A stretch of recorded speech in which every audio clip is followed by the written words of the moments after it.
Live here, y'all. It is Hate in the Barn Wednesday here at the Icon Sports Southeast, y'all. We got a lot going on, y'all. We took a day off yesterday, but boy, we are back today. Y'all get ready. That's all I can tell you. Y'all get ready. Whew, is all I can say, y'all. We are getting ready to unveil 14 of the Super 66 players. And oh man, boy, that's all I can say. It's some top dogs in that Super 66. Man, we're gonna release 14 of them tonight. But man, I'm telling you. But we got some more kids in our Do You Know player spotlights. Put that on the screen. Y'all represent y'all schools. The Do You Know player spotlights tonight. Nah, they not getting on chemo. They not getting on chemo. What's going on, man?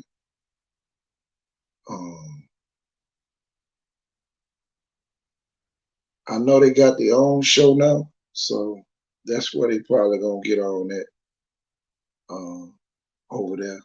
Yeah, we gonna talk about 14 of the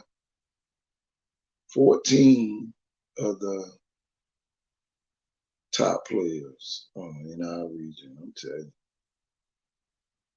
you, man. Oh, yeah, let me find this video.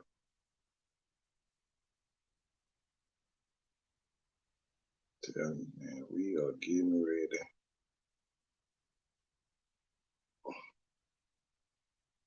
As usual. Another great day here in our region.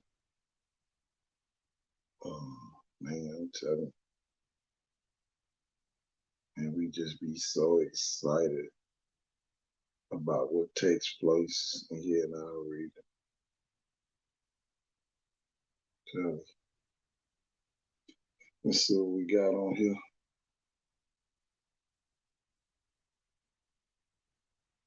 Oh yeah, I'm gonna have to check you out, man. Definitely gonna have to do that. Definitely gonna have to come check you out. Y'all, I'm telling you, man. Ooh, boy, I've been watching some film the last 2 days. Ooh, Lord. Man, we blessed here in our region. That's all I can tell you. We are blessed here in our region.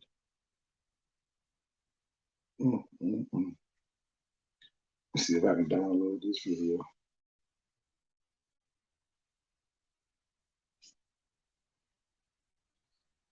Tell me,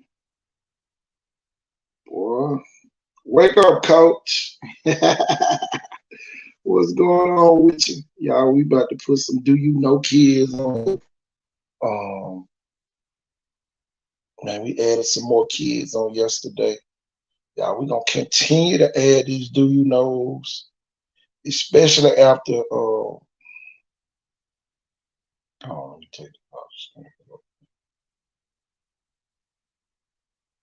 especially after what I've been seeing with the addition of Mississippi. Woo, boy, all I can say is this, y'all. It's loaded. It's loaded, y'all. That list is loaded with a capital L. That Super 66 gonna be hard to pick this year. It was hard to pick the first 14. Tell you, boy, I tell you, it's gonna be some good players left off that list. I'm gonna tell y'all that now. These do you knows are very important. Um, why not Williamson? Check it in. Y'all represent y'all schools. I forgot to put that on the screen. My bad. Represent your schools. Y'all, we about to talk about these um, players. Y'all, I'm getting them together, y'all, as we speak. Um, but man, it's been a great day. Great last couple of days, y'all. With all these great players. Man, just awesome. Yeah, we're gonna talk about them one by one. Um, NID, segment. And we're gonna actually read what the coaches had to say about the players. And man, I'm telling you, that's just awesome within itself, y'all. The coaches, they do a great job of promoting their kids. And man, I'm telling you, whew, man, we got some kids in this region, y'all. Don't feel slept on. Boy, I can see why. I can see why a lot of kids feel like they being slept on, y'all. You're not. I can tell you that you're not being slept on. Take that out of your vocabulary because, man, it's some great players in other places as well. We don't want to. I put the wrong picture on the screen. We don't want to have kids thinking that people are not thinking about them. That's why we came up with the did you know? KT, we need to do a coaching clinic in Mississippi for Alabama high school coaches and park coach. Both. Okay, John Ray, whatever you said. But y'all, we gonna start. Y'all, let me get my other screen up real quick.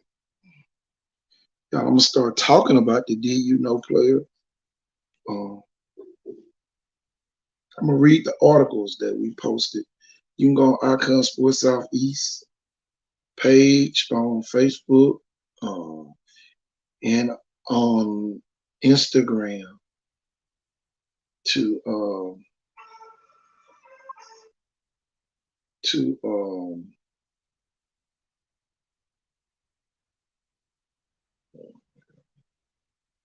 on, I'm on the wrong page.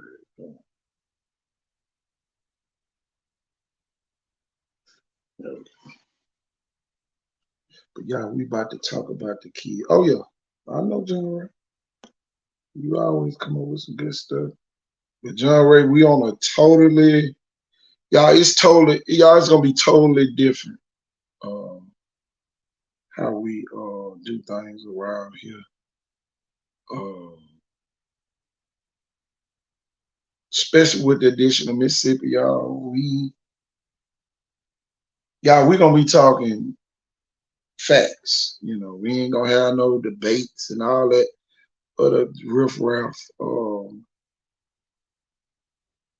That we had. Y'all, that's why we took a day off so we could get that together. So when we start talking about these kids, we're gonna get the names out. And we want the kids to be able to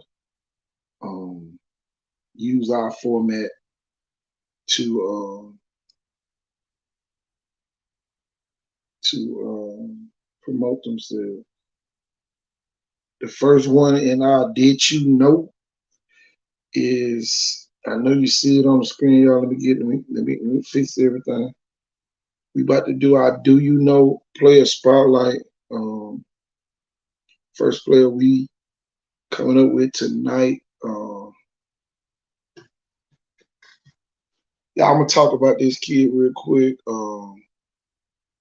Big Blunt checking in. Y'all keep checking in.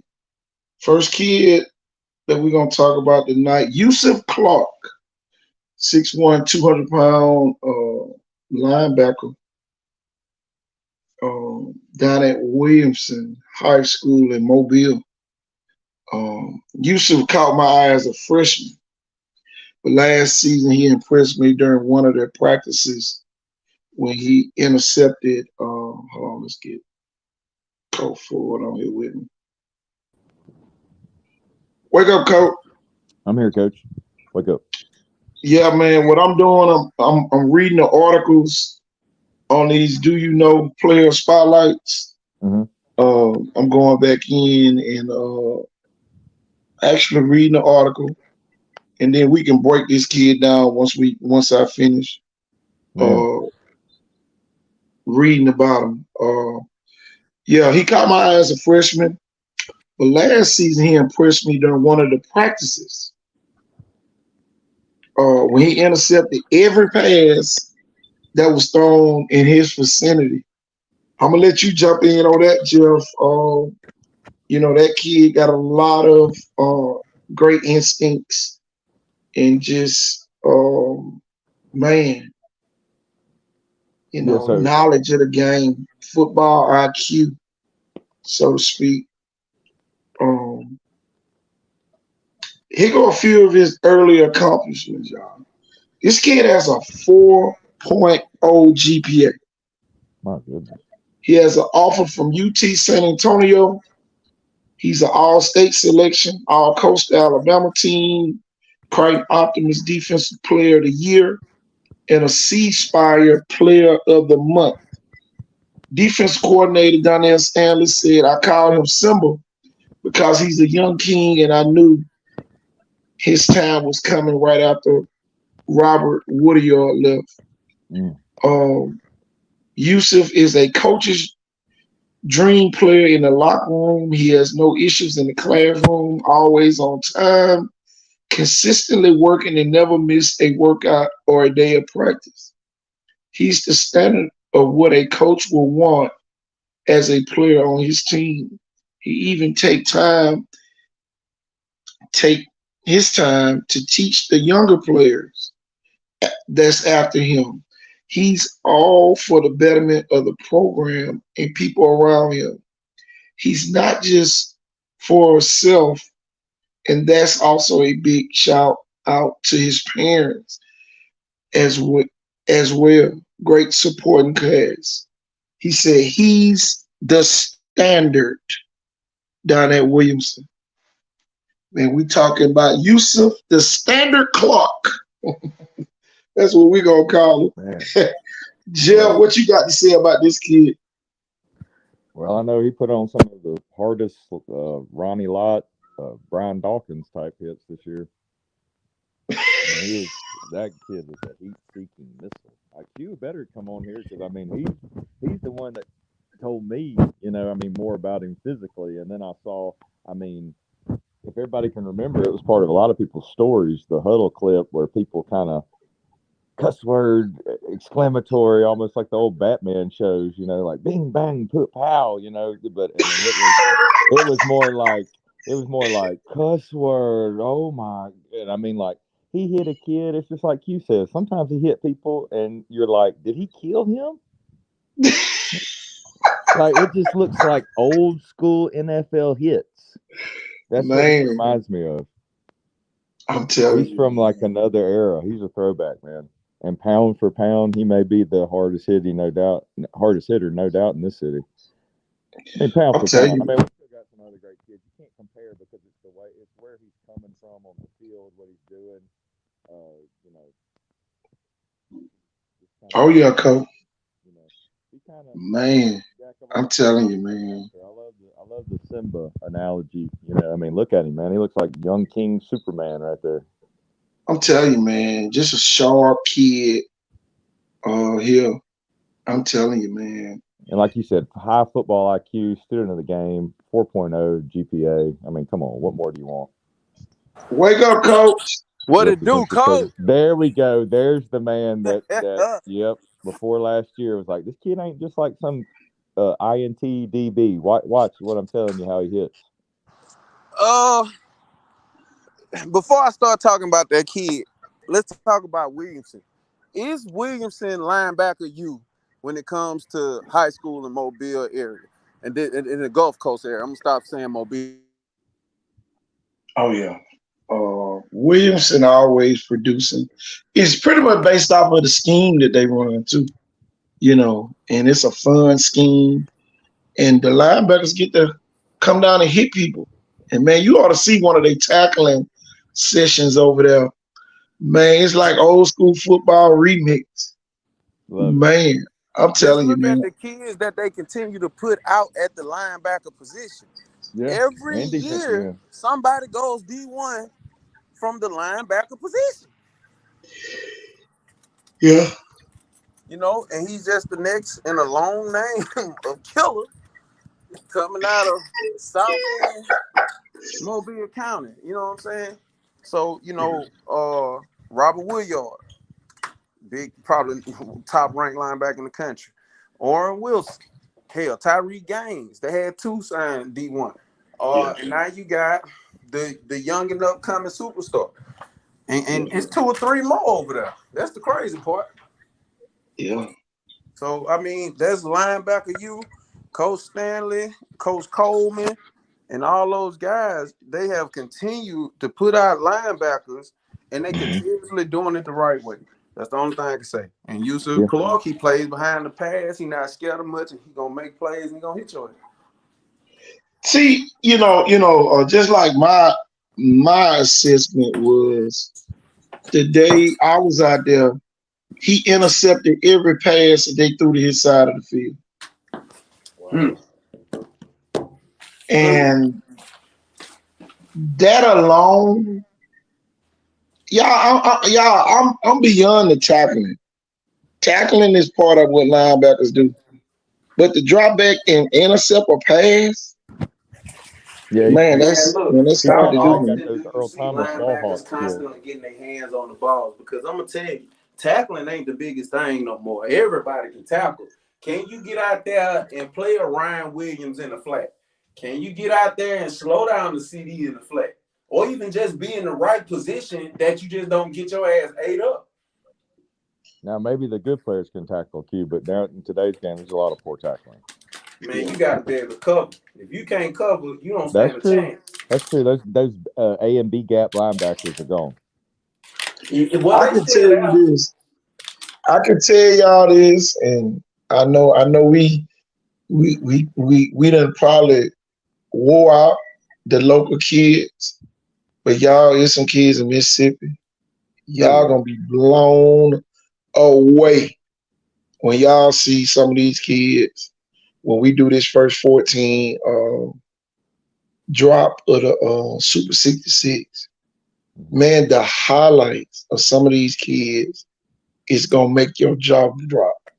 And man, I'm telling you, y'all, it's so many of them. Oh, Mississippi's they're loaded right now. They are loaded. Y'all, they do it right, man. Oak Grove High School, I would love to see them play Saraland. Oak Grove High School, Ocean Springs, I would love to see them play Saraland. I'm telling you, that would be like Picayune High School, y'all. Picayune. Oh my God. Y'all, they might have the best player in this region. They might have, y'all, Picayune High School might have the best player on the defensive side in this region. And y'all, we got some real studs on defense down here. Y'all, it is unbelievable. Pascagoula High School might have one of the best defensive linemen in the country. Man, I've But been watching Mississippi for the if last 2 days. Mobile lacked anywhere, Mobile don't lack nothing. Mobile ain't lacking. Mobile just don't. Mobile have too many schools, y'all. I don't agree. I think we lacking at the interior tackle position. Well, okay. here go the thing, Q. George County has one great high school over there, and when you just got Greene County, one high school.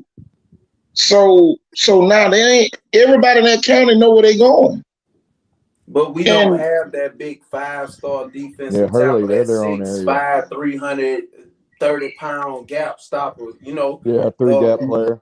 The closest thing we got to that is Coleman at Saraland, and hell, he might end up being a 5 technique in a 3-4 defense. You know what I'm saying? He might end up playing in. Yeah. At the next level. Compared to my boy over in Hattiesburg, oh man, I'm over here talking about the Super 66. I ain't finna say nothing. I will say this. What would you say, Q? We'll go ahead and hashtag Yusuf Clark ball hawk, kind of like an Earl Thomas. Yeah, man, we're gonna stay on Q with this Q. Since we at Williamson, we're gonna stay there. We're gonna move over to the next. Do you know kid? There we go. He's been talking Taj up for well over. Yeah, I haven't played against him. I've been watching him for 10 years now. I'm gonna tell y'all what happened today, and this right here about y'all. I had a group out in Texas hit me up about Taj Overton, and I want to know: are we ready for our kids to be on the national? I know we got our own 7-on-7 teams, whoop-de-doo. But are we going to branch off and allow these kids to go to other states and play 7-on-7, like Ryan Williams and them doing, and CD Gill and Taj Overton is that kid, y'all. I done had 5 7-on-7. All I did was send his Twitter. And, I know some of the high school coaches, they like to control all that. Y'all, are they ready for that? And see, that's what make what we doing now gonna be a whole lot special. And man, I'm telling you, by adding the state of Mississippi, y'all, we ain't got to even go way up and cover Tuscaloosa and Birmingham. Y'all, we got enough from Hattiesburg on down to the coast, all the way across through Pignon and all them places. Y'all, every one of them cities have kids that are ranked in the country. Yeah, and that's what we lacking, so to speak. We can't forget about Pensacola either, Coach. Yeah. Pensacola right there. I'm just saying, for now, we just gonna probably add Pensacola next season. Coach, not this one. Coach. Not this one coming up. We're gonna leave Pensacola out. But this year I want to cover Pensacola. I just read an article that says Pensacola boys going there and recognized. I know, but Do Work Sports down there, they do a good job down in. It's no big need. Mississippi, y'all. I'm telling you, man. I'm gonna tell y'all why. Mississippi lacking, and y'all. When I can do a Google search and the last pictures that were placed on the internet are my pictures, and we ain't been down there in 3 years, that means that y'all is much needed. Y'all, we got to get to the Lumbertons. We got to get to the Stones. We got to get to the Greene counties. Y'all, Greene County quarterback threw for 2,600 some yards, and y'all, he didn't even have a picture. Are y'all listening to me? The kid didn't even have a picture. So that's why I say we gonna work Mississippi and come back to Florida. Y'all, next year, I'm gonna tell y'all this. We probably gonna end up with, we're gonna have to rename the Super 66. It won't be a 66. Y'all, it might be more than that, y'all. by the time we get to the season. We might have to rename the Super 66. It might be Coach, I don't want to rename it. Leave some of them jokers off. Yeah, leave it. You got to Leave be some of that them good. jokers You off. got to be that good. You got to be good enough to make it. If you're not, you're just not. Let's get make picked. this an exclusive list. If you ain't out there getting a job done, let's do our research. If you ain't got the grades, we ain't putting you on there because they're gonna be like, oh, That'll be the easiest thing for How us. about this, y'all? We won't reward How about people who this? don't have the grades. Y'all know George County got one of the top quarterbacks in the country. and yeah, I got charged over to the screen.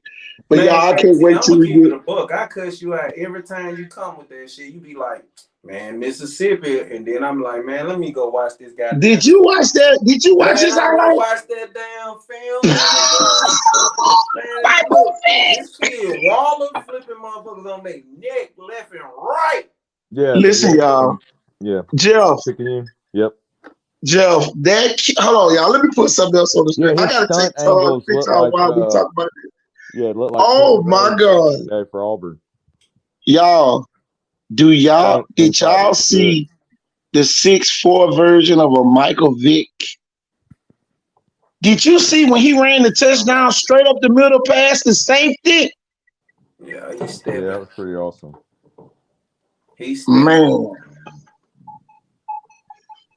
And I found out a little bit more about the team Saraland played in the spring last year. Y'all, they weren't that good. Oh wow. They weren't that good, y'all. Who they played? North Pike wasn't that good, y'all. I done been over. Y'all, boy, it's rough. It's rough, y'all. It's rough. So it wouldn't have been like playing the Ocean Springs even. Oh my no, boy, it'd have been Ocean Springs. Got some ballers over there. That's what I'm saying. So you can't compare this team to even a Picayune or George County. Oh no, hell no! I can't see it because I'm on the no, show. Lord Jesus. CJ Bailey don't get them out, then they don't go. No, man, you can't. No. Y'all, it's crazy, man. Here go the crazy part about it. Picayune has a 5-star defensive lineman, the Walton kid. And man, I can't wait to talk about the Super 66 players that's on that particular picture that we're gonna be talking about soon. And y'all gonna see some kids that's not on there right now. And y'all, I'm telling you, me, Q, and Jeff, man, we're gonna be some film watching people. We're gonna be some practice watching people for them last 52 slots. It's gonna be tough, man. It was tough for the first 14. Yeah, you're right. It was tough to fit 14 kids on that particular. And y'all, at first it was gonna be 12. Then I said, no, and then I said, shh. And then brought more and more kids. I started adding. I said, damn, we gotta put them on there. We gotta put them on there. We gotta put them on there. We gotta put them on there. All right, we're gonna stop at 7. One thing I can say, Saraland does have 2 players on there. But man, it's crazy. Saraland gonna end up with 4 or 5 on the Super 66. I'm gonna tell you this. Between Saraland and Oak Grove, y'all, Oak Grove got three linemen that's gonna be on there. I didn't even picture none of them. No.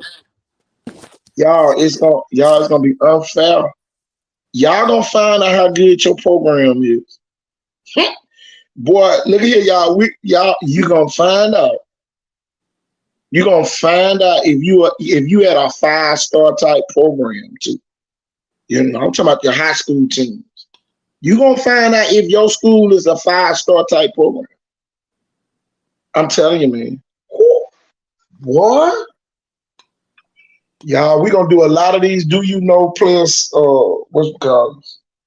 Saw them DBs playing outside on the goal line. Man. And people wonder why we was trying to do a lineman count because we only got 3 linemen in the city. Yeah, man. give some of these 2s and 3s and middle school And if kids some y'all reps. feel like we tripping, just look at the kids with offers that play offensive line in the city. It ain't even that. How many times do you hear lineman kids say there's just not enough events for us year round? Yeah. We want something to do. Well, here you Man, go. our linemen are we got to do more. I'm gonna tell you this, Q, and y'all to jump back on the. I see Stanley talking about the North Pike team. Y'all, North Pike got beat 58-6 by Greene County, I think. Yeah, I'm telling you, Greene County for real, y'all. They got a 2025 quarterback. Kobe King, man, he throwing that thing like, boy, like Jesus jumped off the cross and threw the ball. I'm telling you, whew, boy, we got, man, look here, and this what our region needed. This what our region, y'all. We thought we needed Birmingham, y'all. We don't even need them. 5 kids get recruited. If our kids can compare to those kids they got over there, y'all Gulfport got a kid down there. Real deal. Harrison Central got a kid down there run like a 4.3. It's only 3-4 foes in the city of Mobile. Y'all, Wayne County got a kid about 6'1", y'all, look like Larry Howard. Q, when you watch that kid video, when you watch Jalen, and I was blown away. I was blown away. The Waller kid, because I'm an edge guy, so it take a lot to impress me from the defensive line because I played with some real studs on defensive line. Maurice Rogers, Jimmy Haywood, Sean Jones. The guys that I played next to in high school to this day are still some of the best D linemen I've ever seen. So when I see a D lineman, I hold you to a very high standard. Every play, I want to see somebody going backwards. I want to see you finishing tackles. I want to see you punishing people. Man, that Waller kid did it all. Man, people like quarterbacks were literally landing on their neck. Every single play. Oh my God. Every single play, people are landing on their neck, the back of their head. He flipping jokers. He a solid 225 pounds, and he gonna run about 4.5. Yeah, playing DN, y'all. D-top. Y'all, he jumped inside a couple times. In a one technique. And will blow your ass up. Yeah, his inside stunt moves are awesome, man. They remind you of he's a quicker, faster, like kind of Quentin Groves, Stanley McClover. Oh my God. 4.3 with ease. I believe it. Man. I believe it. Yeah, that's him. Wow. Zion running a 4.3 legit. Say, Quandale, stop telling us our Mississippi secrets.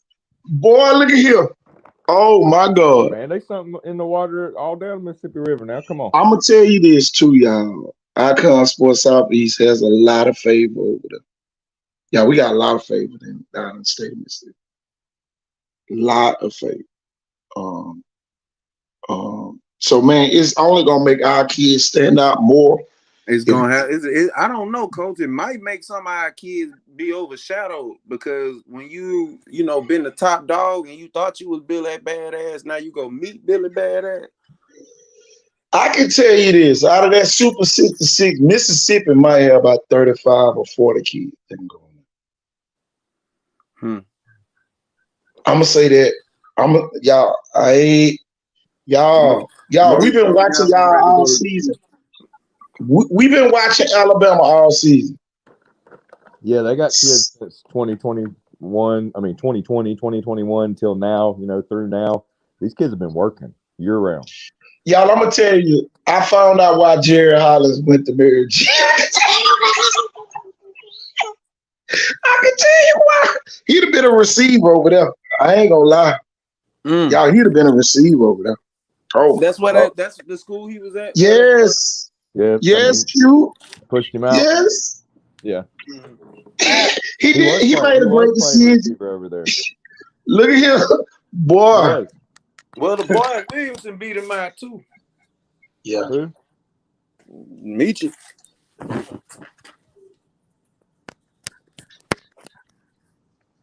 Yeah, I would have had to decide if he would have been eligible to play that year at Sims or got his paperwork done. He was going to play QB. I'm telling you, man, it's He had some family stuff going Saraland on. is playing Daphne the first game of the year. Y'all got Daphne scheduled today. Yeah, they're gonna keep Daphne hopes. The people at Thompson called me this morning and said Saraland didn't want no parts of them. Y'all, this is what they told me. I don't know how true it was. Man, let me find out Jeff Kelly tucking his tail. What is it, Coach? Say that again. I didn't hear it. It felt like People at Thompson. The matter of fact, let me hit the one of the coaches from Thompson up. He said he wanted to come on the show. Oh, cool. He said he wanted to come on the show. You right, Sham Saraland run 6'8".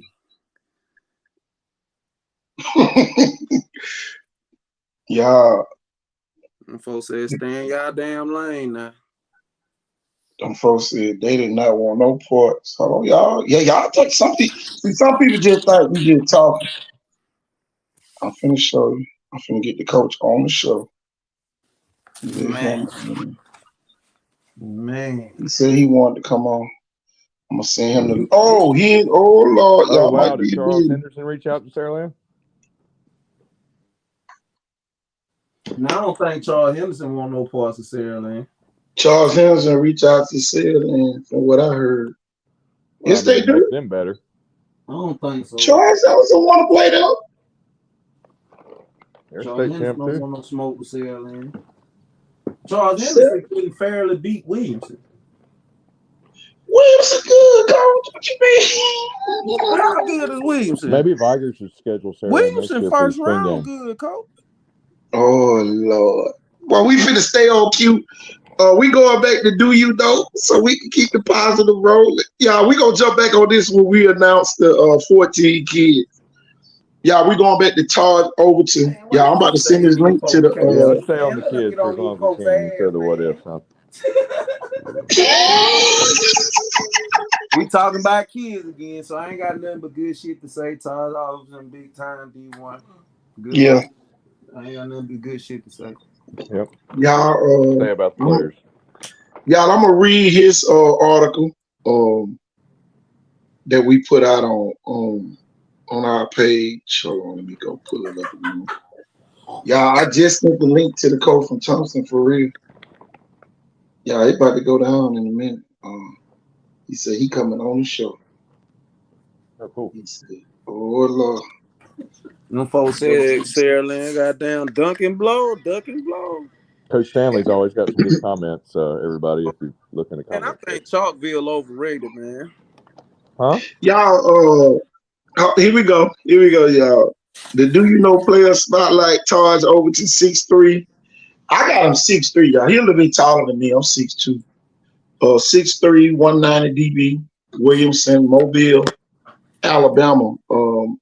Defense coordinator Donnell Stanley said Taj has probably the biggest ceiling than any other player in his position in the class of 2025. Y'all, I haven't seen one yet in the 2025 class. If it is one, y'all send us the video so we can watch it. I hadn't seen Mississippi or Alabama. I hadn't seen a kid in that 2025 class that looked like Taj Overton. Now I will second that what Donnell Stanley said.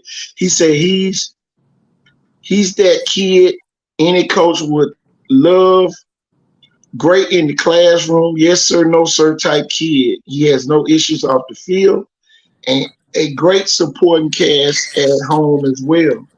He's the type of players that receivers have to locate him in the pre-snap and have to be aware of him at all times because he will thump you like hammer time. And he's rangy and can cover ground really fast to track the ball, special kid. Overton is a kid that y'all I saw in person. He looked the part, he was vocal and had great awareness. He had several schools interested in him, Auburn, Troy, Southern Miss, and South Alabama. I'm telling y'all, I don't watch so much film the last couple of days, y'all. Boy,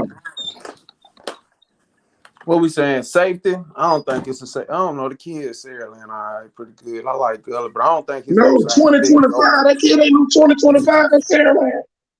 Yeah, Gully a junior. Hmm. Yeah, so I don't know a 2025 safety. Yeah. It might be number one. Man, that defense is just so good. You can stay on that subject all night. Y'all, I'm telling you, man. I don't watch so much film. Last night, y'all, I think I said we about to get old. That boy, I watched a little bit more, and boy, I saw a whole lot of more kids. I'm like, God. Is Saraland gonna lose a game this year? We ain't on that. We ain't on that right now. We moving on to the next kid. Do you know? We look. We gonna get these out the way first. Next kid on the do you know is Lazarick Johnson, 6'1" DB out at Blunt.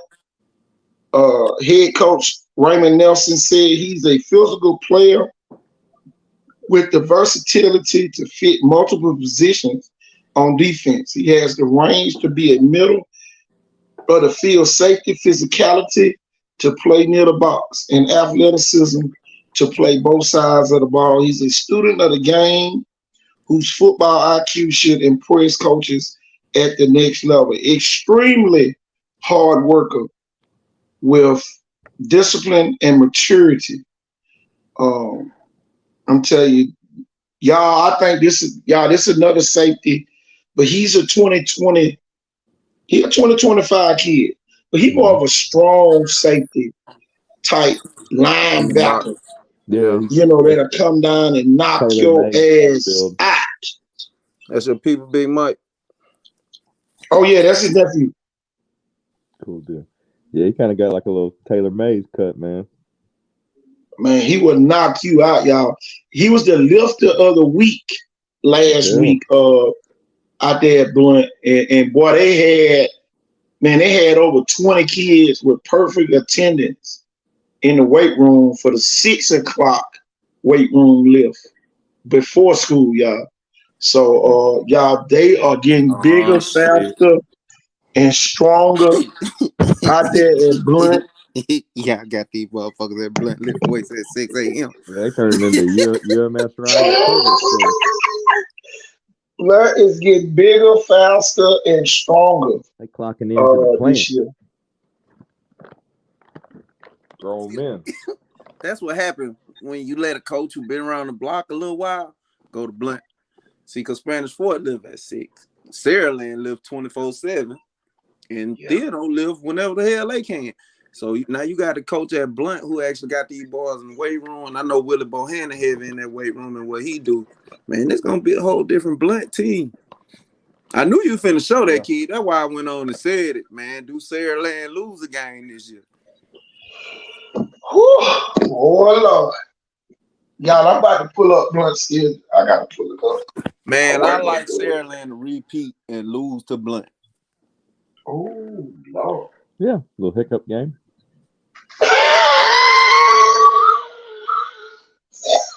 Y'all don't be cutting no corners, boy. Y'all do not play. Saraland to lose a game to really get their shit together and go on win state. I think they're gonna lose early in the year. I think they're gonna lose to Blunt. Y'all, I'm gonna tell you, Blunt got an interesting schedule. Blunt opens up with Viger at Viger Stadium. Y'all, I think the game of the year is gonna be Spanish Fort and Blunt. The first big, meaningful game for Blunt is gonna be the Spanish Fort game. Then they host first home game. They pulling out the black uniforms that night against Robertsdale, and then they got a bye week, which is very important, y'all. And then they come back and host Baldwin County at Blunt. Then they play Williamson, and then they host Saraland. Y'all, that's gonna be another big game. Y'all go ahead and circle that game. Circle the Williamson game the week before and the Saraland game. Those back to back, and then they play at Theodore. You know you got to circle that game. St. Paul's That's a got to rough come ride. to Blunt. That's a rough Saint- ride. St. Paul's. Start over again. Start Okay. from the beginning. Vigo, Who? Spanish Fort, Who? Robertsdale at home. Okay.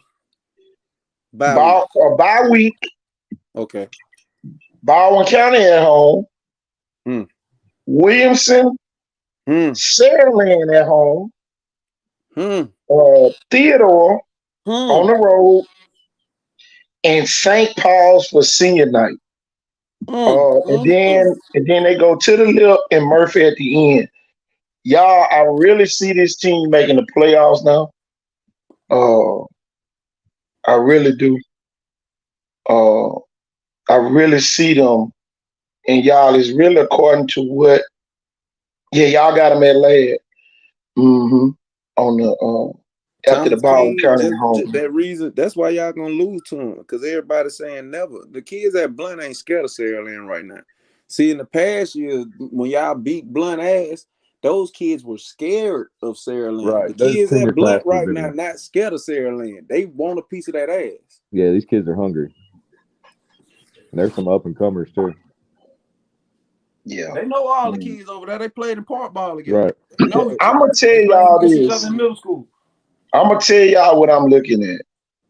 Blunt might, if Blunt can beat Spanish Fort, Blunt can be 3-0 in the region going into that Saraland game.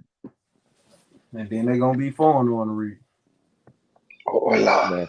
People just don't know how much talent just Scarborough alone has had the last 2 years. Man, come on, man. Scarborough won what, 3 of the last 4? And 2 or 3 different. They win about every sport. Man, they won the basketball championship too. They gonna goddamn look, shit. Mosley probably need to go hire Gil to come over there. Well, shit, Gil goddamn got what, 3 or 4 of them bitches under his belt. My former player, man. I'm so proud of that kid. I can tell you this. I can see Blunt winning the last 3 games of the season. Man, Blunt gonna beat Saraland ass because they gonna go in there. This another game. This is hello, y'all. Let me get this off the screen. We got the folk from Thompson coming on. We got the guy from Thompson coming on real quick. Wake up, coach. What's up, man? Oh, man, my childhood ball mate right there. There you go. There you go. There you go. What up, Coach Pritch? What up, man? Oh, my God. Willie, man, I got some all-star pictures and stuff I need to get you. My mom gave me. Oh, yeah, I need them, Jeff. What's been up, Jeff? Not much, man. Oh, love my God. There. Love what you're doing, watching your son and raising him, and it's been awesome watching that. Appreciate it, man. Appreciate it. Oh, Lord, let me put tradition on the screen. Y'all, we got to calm down, boy. It's like eating ice cream right now. Boy, them views finna go through the roof. What happened with the Saraland Thompson matchup? So I'm gonna back up a little bit. So I heard you on the show like a couple months ago, calling Thompson out and stuff like that, you know. So I walked in Coach Freeman's office. I said, Coach Freeman, they calling us out, man. What you gonna do? Coach Freeman was like, I'm gonna contact them. I'm gonna ready whenever they ready. So long story short, they contacted Saraland twice, and they turned us down twice. Bitches. I don't want to hear that Saraland run shit no more. They know that when it comes to Thompson U, baby, it's a different beast up here. Tell them about Alabaster. It's a different beast, man. These boys eat weight, drink weights, work out every day. It's just crazy up here, man. Hey, Coach Pritchard. I don't mean to cut you off, Jill. Yeah, go ahead. Man, but you hear something about the weights. I know you probably were listening about Blunt. They out there lifting at 6 o'clock in the morning. How big is that? You had Thompson, the however many state champions. How big is that for Blunt? With all those athletes they have out there to be lifting at 6. Man, that's a big thing because it's teaching them discipline, man. It's teaching them boys. I coached that Blunt when I was living in Mobile, man, and we didn't do that type of stuff, man. And the stuff Raymond doing, man, it's already a turnaround in the program. I like what he's doing. Let's do it. And it's going to be a shocker this year. And the reason it's going to be a shocker is going to start the head coach. The players going to take on that personality. And Wow. I hear y'all say the old Blunt, they back, baby. They back. Mm-hmm. Come on, then. They back. Thomas King, get your hating ass on, man. Got that character, courage, commitment going every day. And Coach Pritchett, I call you Willie from growing up together. But I remember when you got me that job over there to help with speed and agility and strength and help them out that year and that job at Parisi, man. I thank you for that.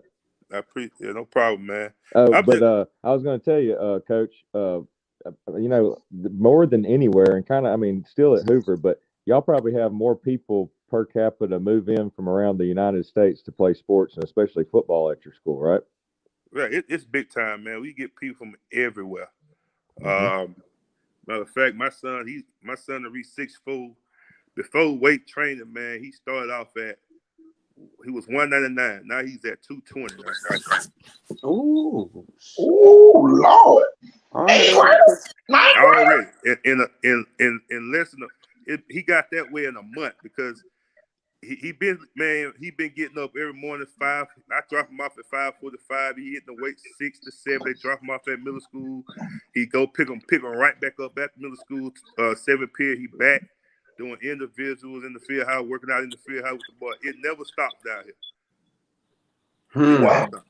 Yeah. Coach, last year, y'all came down to the 7-on-7. Down at what was that, Foley? Last year? Mm-hmm. Yeah.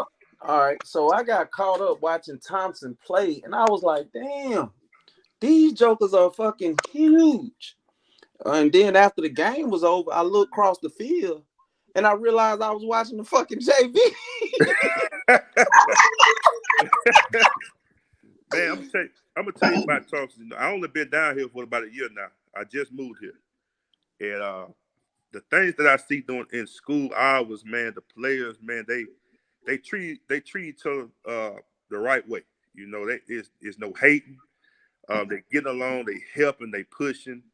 If they know you're a stud, man, they gonna push you even harder. So they want everybody to win on the team, and that's why they champions. That's why they went 4 straight. Man, tell me about that quarterback, Coach. Oh man, Seaborn, man, he's the most hardest working guy in the field house. He's there after practice. He's there before practice. He's special, man. He's special. I feel like we're gonna be number 5 this year. I'm gonna keep it like that. Whoa, y'all going for number 5 this year? Straight. Oh my God. Ain't nobody from Mobile gonna fucking contest you, that's for sure. Oh Lord, Q gonna make sure the folks from Mobile don't do nothing. Man, I'm just gonna call a spade a spade. It's just like you said, it's a different beast, man. I mean, they've been doing this for a while and running 7A and they're almost like a national team now, Yeah, our first game would be in Tennessee, man. I think on ESPN. And I try to. I wanted to see Saleland first game.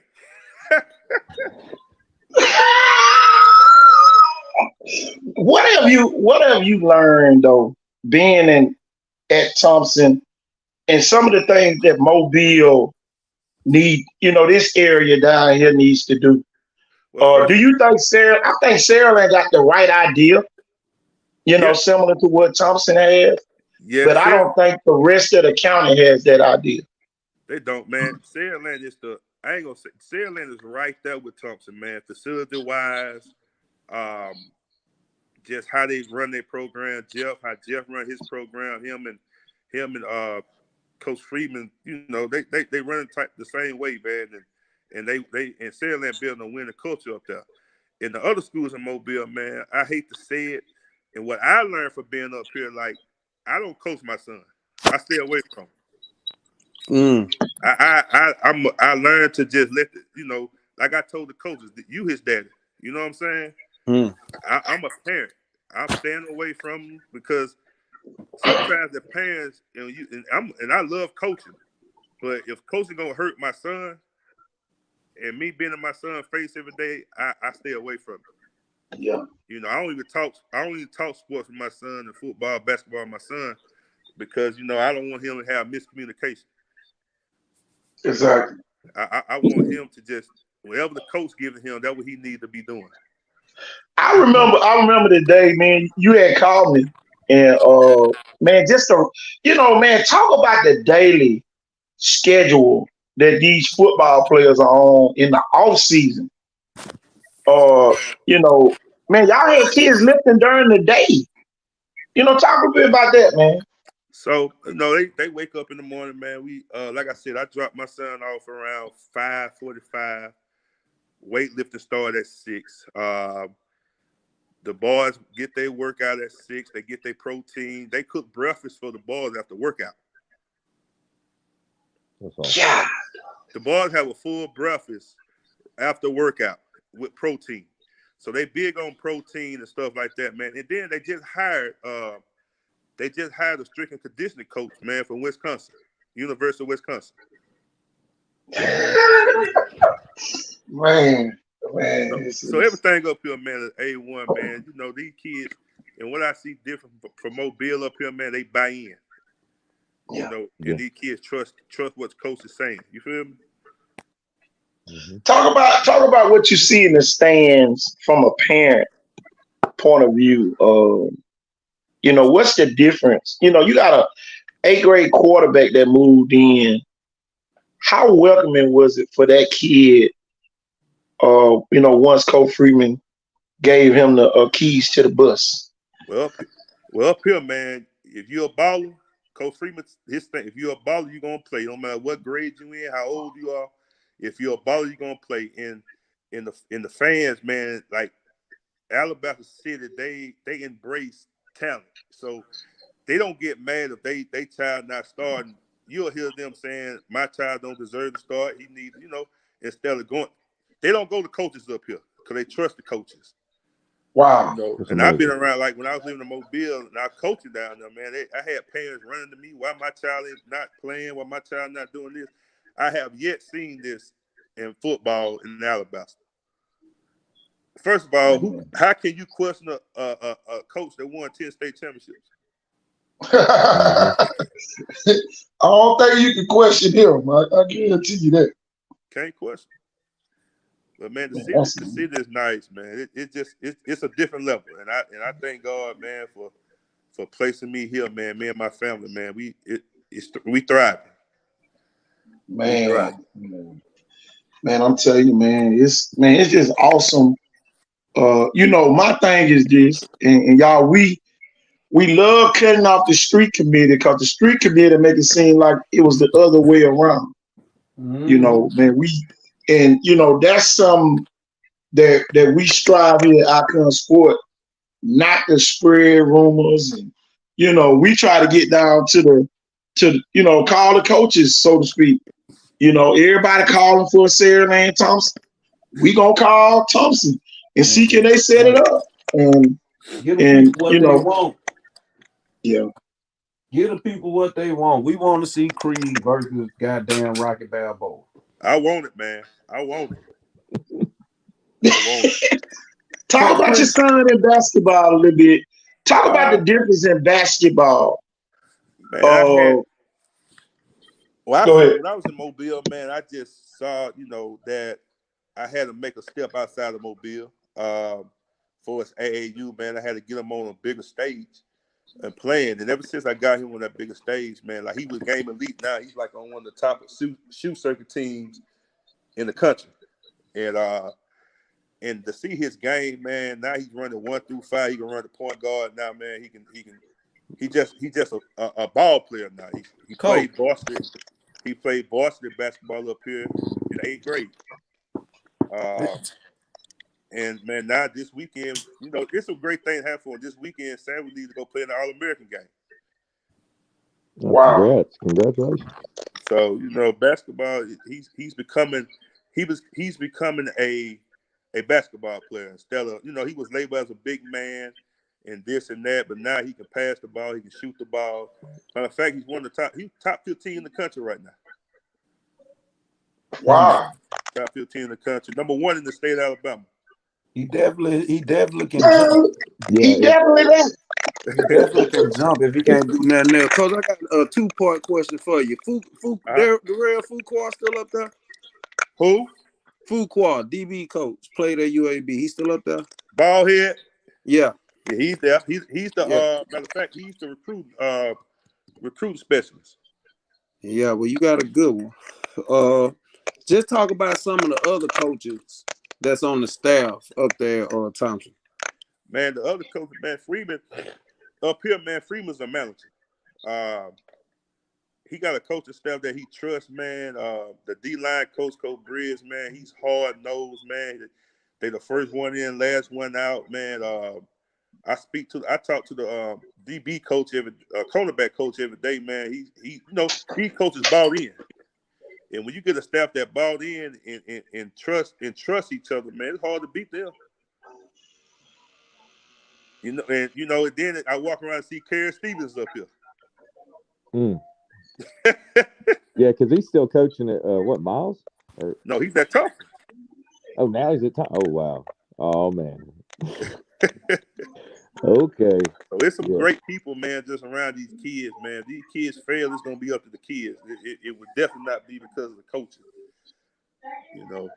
It'll definitely be because of the kids. Because man, up here, man, my wife called it the land of milk and honey. Man, I'm telling you, man.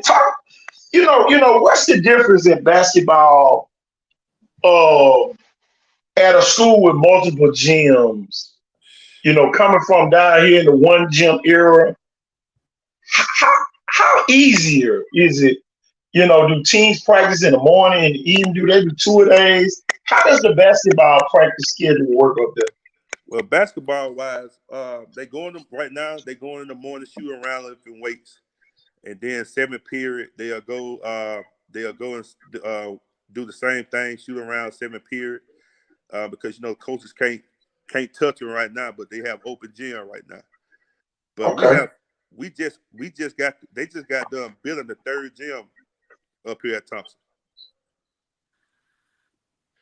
So Thompson, they have an arena. They have two more gyms that you can play full games in. Man, it's Saraland. Just like I said, Saraland is our version of what you're talking about. I went over in Mississippi on Saturday, and I was at a middle school, y'all, and they got 2 gyms. The middle school has a better, training environment than some of the schools in Mobile. Yeah. But far as a talent standpoint, what do you think, being in Birmingham, if we got rid of some of the schools and consolidated them, to 1 or 2 high schools? By you being at a school like Thompson, man, you get to see, how kids develop. Do you think it would benefit us more by consolidating schools down here? I think so, man. Me and Coach Norvell, that's my old D-line coach from Mars Point. Me and Coach Norvell were just talking about that today, man, and we was talking about the Wills and combining with Murrayfield, stuff like that, man, because it's just too many schools in Mobile. Yeah. And I feel like if you do that, man, you'll have a lot of powerhouse schools in Mobile. Yeah. They do. I feel like they do need to combine them schools, man, because talent is spread out everywhere down there, and then it's not enough talent on them teams to compete. Because you think about it, basketball and football, they make it up here and lose. Yeah. Yeah. Every year they make it up here and lose. I keep telling people it's different up here. Yeah. It's different. How much does coaching play a part in that? A lot, man. the coaches up here are very disciplined, man. They get on to their players, man. They tell them what they need to do. And the crazy part is, man, I never seen a player get mad. I never saw a player frown up or talk back to a coach up here. Wow. You know, they bought in. They are definitely bought in. They walk around every day, man. Like I'm at the school every day, and they walk around with their chest out. We working on number 5.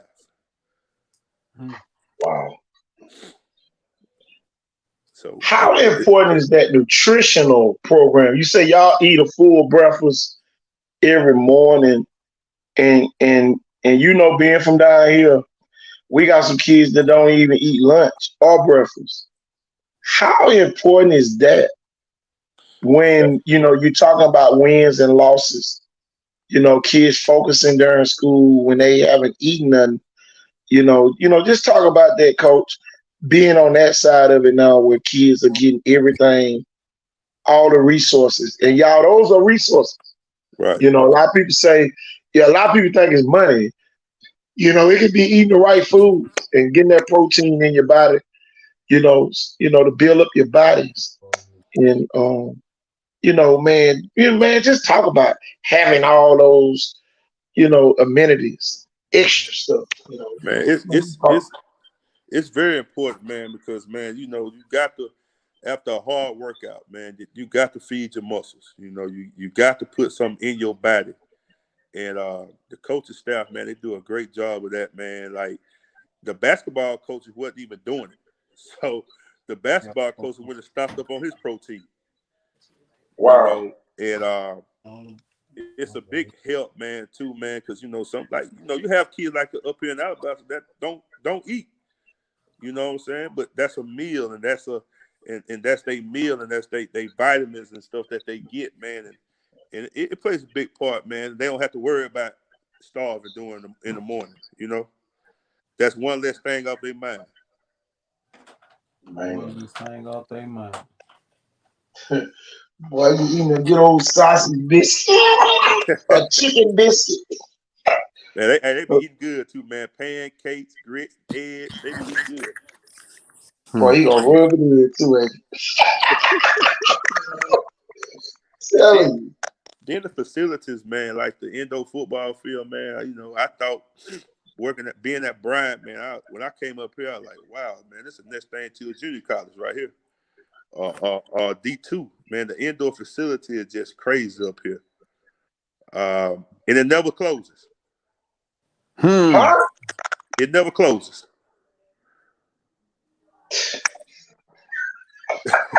Trent might be in there right now, throwing balls right now. Wow. Oh, that's huge. It's open up here, man. If a child fails in Alabama, it's because of that child. Wow.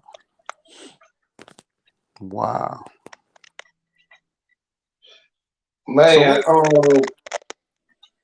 I know you've been watching the coaching changes down here. Which schools do you think made great choices, and why? I think, man, I'm telling you, Blunt made a great choice. If I was still in Mobile, my son would be at Blunt right now. Yeah, they from Maryland. If I was in Mobile, my son would be at Blunt with Raymond right now. Come on now. It's because he can relate to the kids, man. He know how to get them kids to buy in. He's gonna win a lot of games because the kids gonna play for him. I heard a couple of weeks ago you were saying how the kids run up and down the hill.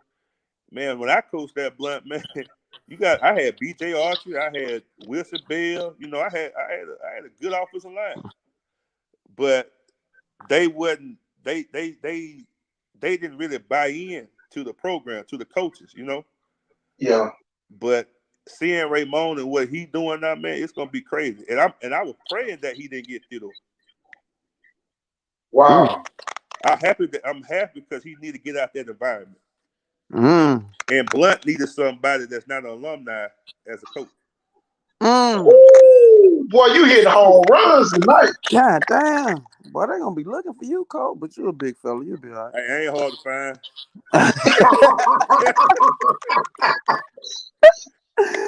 Oh, Cole, set But the scene for a Friday night in Alabaster. what you say? I said, set the scene for a Friday night in Alabaster, like I'm trying leading to up set to it the up. game. I'm trying to set it up.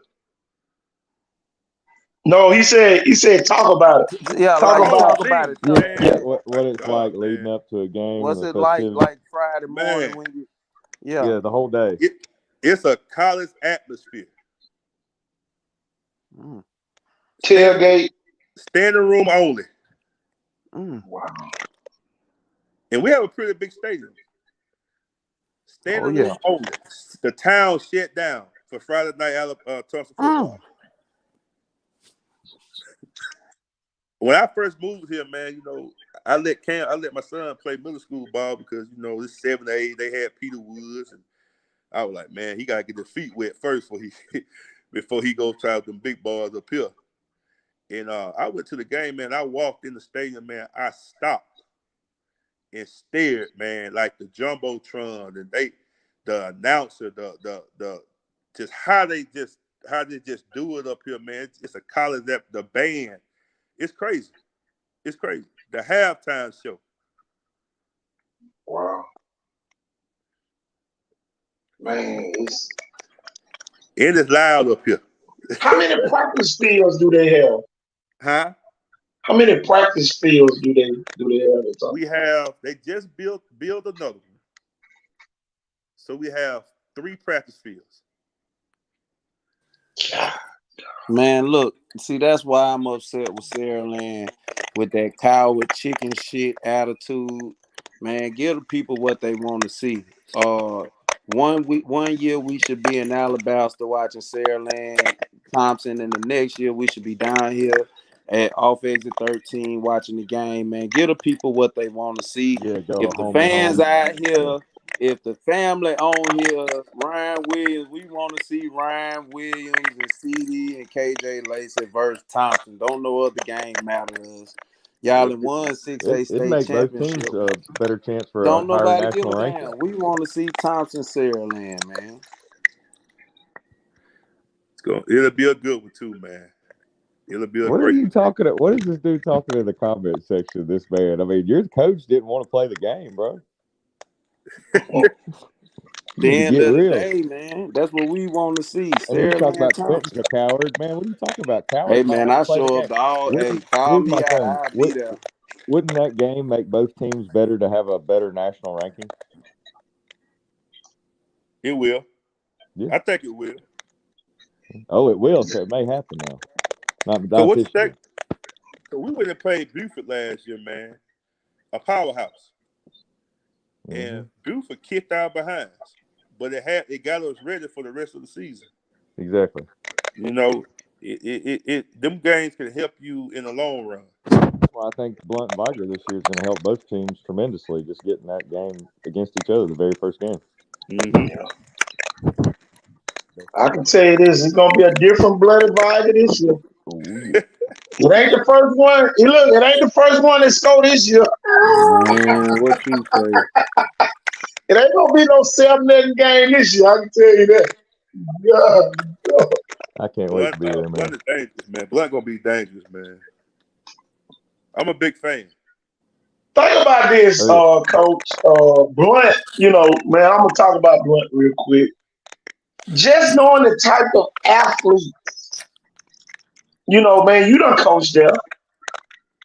And now those athletes gonna be disciplined, bought into the system, big old offensive linemen, running up and down the hills and all that now. Y'all, that alone is a milestone. And a lot of people that don't know that program, since it moved up Lot Road, it was a lot of resistance against the coaches. Who that is? Q, who that is? You or Jeff? I don't know. I'm gonna go out and come back in. Yeah, I can do the same thing. But man, now it's no resistance. Kids are bought in, doing what they, supposed to do, so to speak.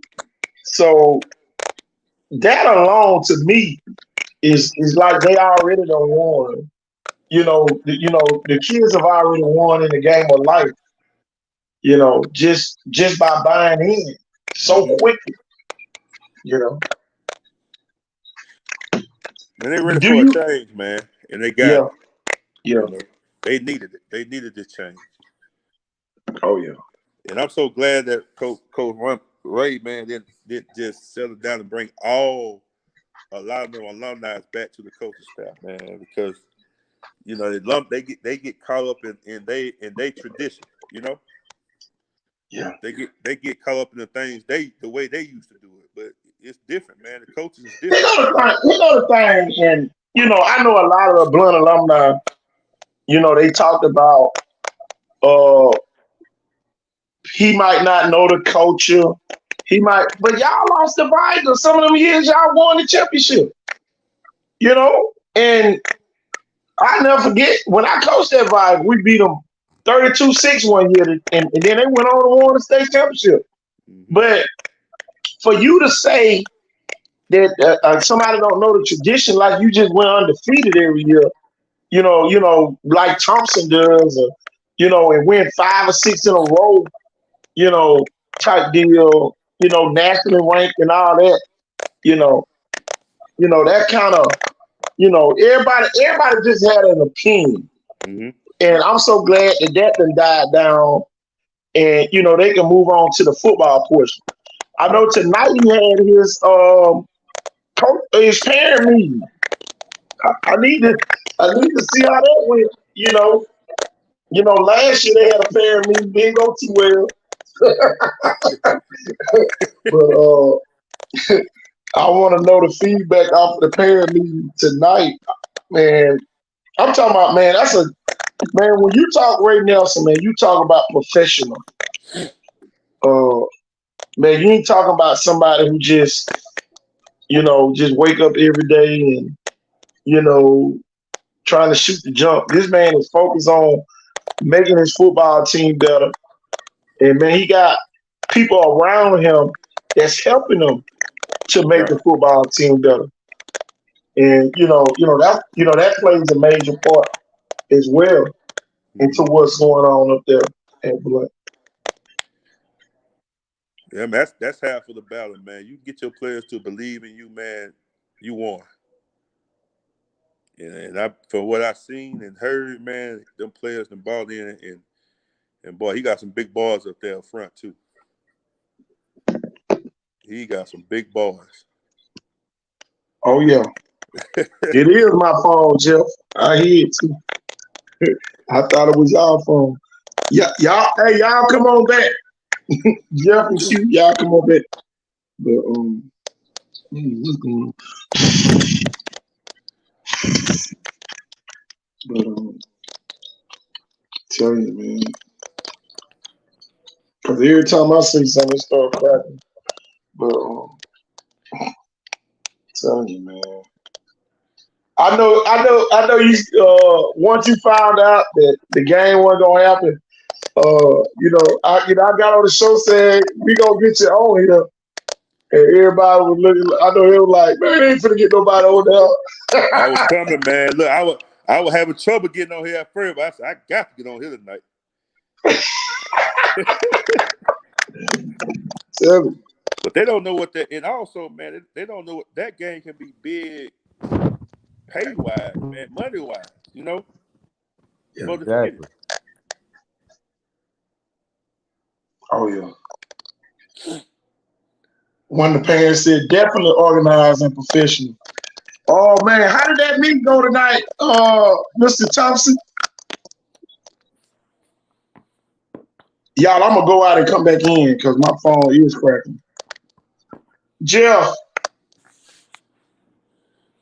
Yeah, go ahead. Yeah.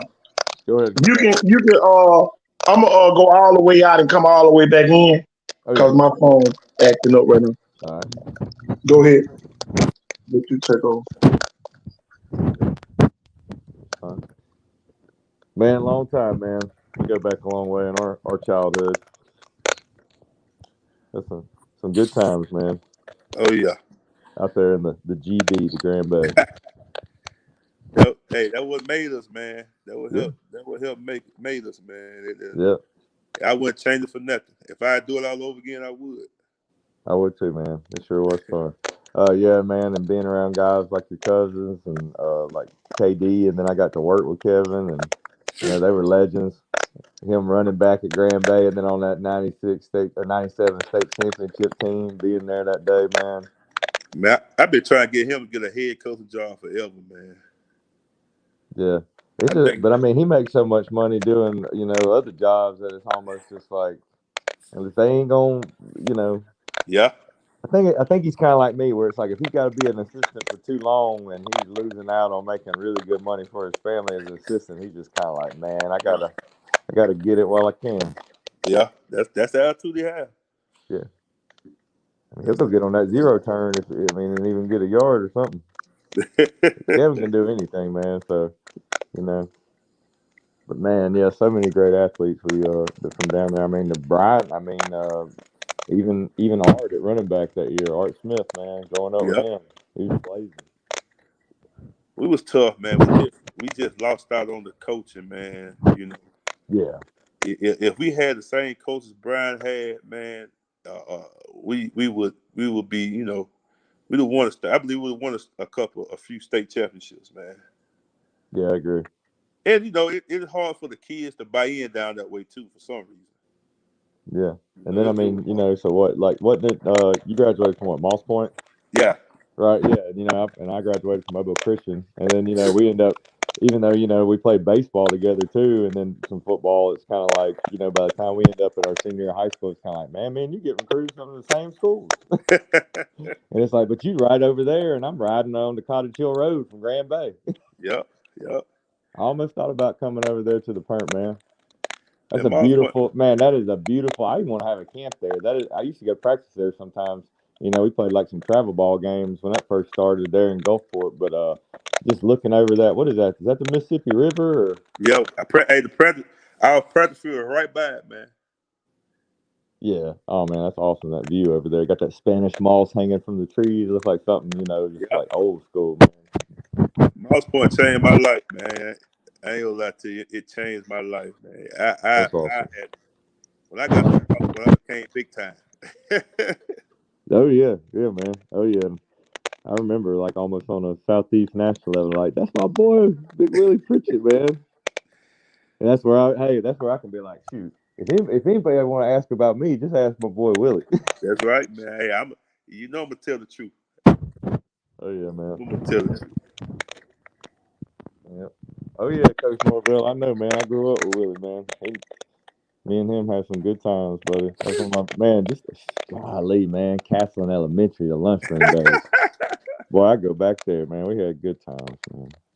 It's crazy now, man. People can't believe that. I get now, and I come back home, and I see people, man. They can't. You a preacher now and stuff like that. I like. Oh yeah. Hey man, I'm right behind you. I've been controlling that tongue and that little temper a little bit more. You know what I'm saying? I know the Bible. We know people always said kind of like, I mean, heck, I told people I was 4 years old, I'm gonna be a preacher. But you did it, man, and I'm so happy for you, man. I keep up a lot of your sermons and everything, and just your whole story with your son, and just following, him living his dream and his journey, and it's just kind of like, man. Look at Willie's boy, man. Go. Like, it's a blessing, man. I have three more. I have 3 little girls now, man. That's 2 also. That's coming on up too, man. Yes, sir, Coach Norvell. That's right. Yep. One of the best men I ever knew. Guys I ever knew. Big Willie Pritchett. Yeah, man. People don't, we talking like we old men, but man, when you from Grand Bay, there's just something different about down there, man. You really enjoy the little things. Oh yeah. Heck, all we had to do was play ball or eat, man. That's it.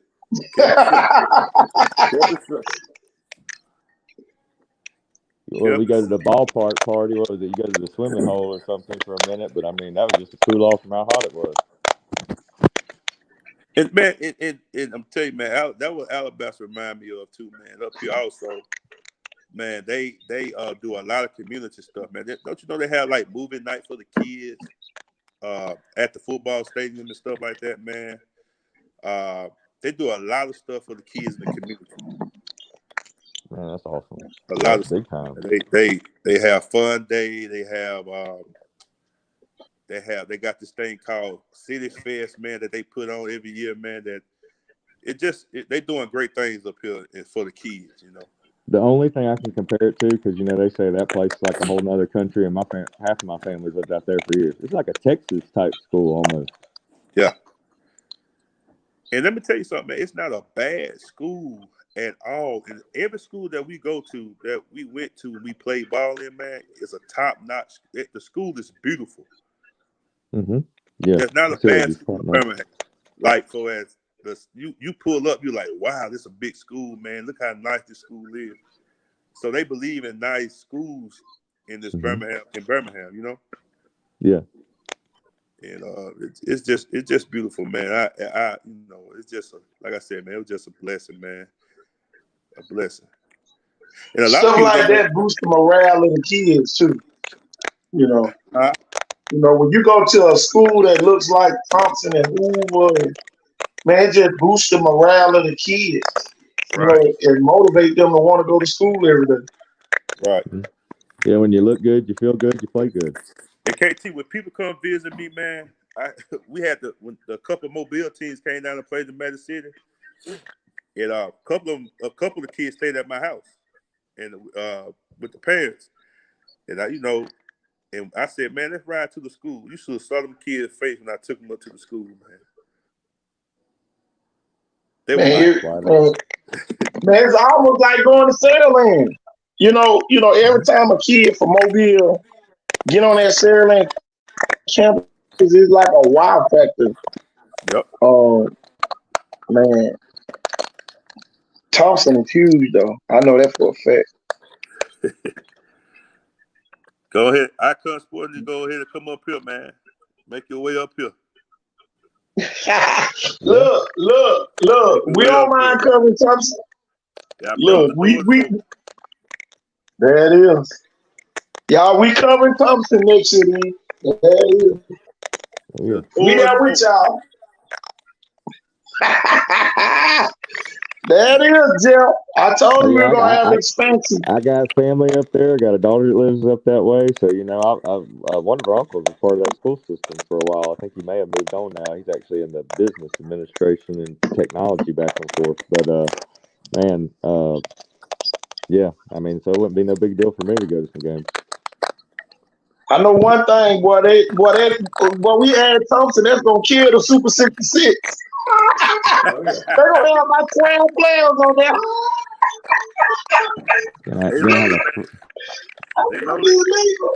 Gonna have an rising eighth grader that won a 7A state championship on there. Telling you. God. Yeah, I love it, man. I was telling KT, Jeff, man, my son probably ended up starting in the 9th grade, man, at the end up here. And the number one basketball player in his age group in the state. I tell him all the time, man, you're gonna have to make a decision soon, man.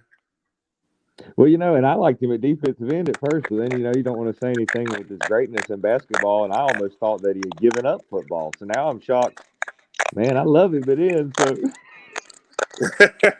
love watching that kid's highlight film, man. He looked like he was already playing in high school and middle school. Yep. Caution, man, a lot of people don't know is that he took snaps in the 7th grade on Friday nights at Mobile Christian.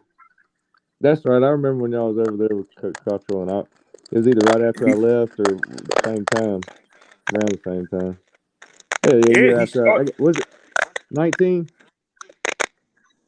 That runner-up year? Was it that runner-up year you were over there? Yeah, that was when I left and went back to them. Head coach, man. I had to go with the money, bro. Some people don't. I mean, that's the thing, man. And people don't understand. A lot of private schools, they can't even pay you what you get, especially if you're at a public school like one of the bigger middle schools like Sims, and then your principal comes to you and says, "Hey, I'm going to give you AD too." you know, I mean, it's kind of a no-brainer for your family. Even though some people might look at it as a lateral or lower move, I mean, it's kind of like, hey, man, you want to make your day job boss happy.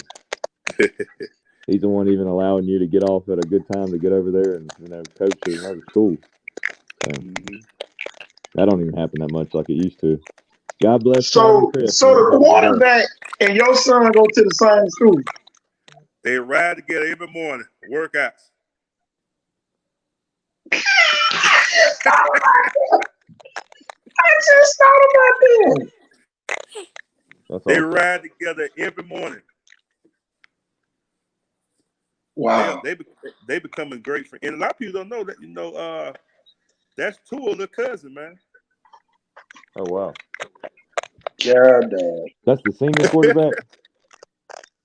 No, 8th grade. You're talking about Seaborn. He's Tua's little cousin. Okay, that makes sense. Wow. I can see it now. Wow. Yeah, that family, they're sold on Thompson like they're the University of Alabama of high school. Man, it is the University of Alabama in high school. Yeah. Hey, Jeff, Saban come up in a chopper. Woo. He arrived on campus in a chopper. That's too awesome, man. That is. Oh, hey, yeah. Oh, yeah. I guess I don't know who did it first, but Kirby's flying into some places too, huh? Like that.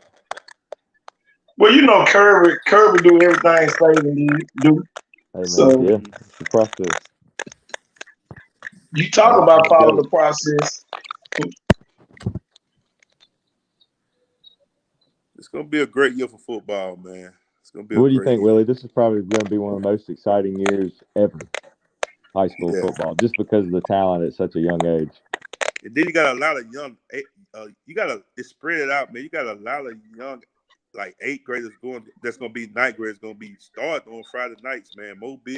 From Mobile to here, man. Oh my God! It's gonna be crazy.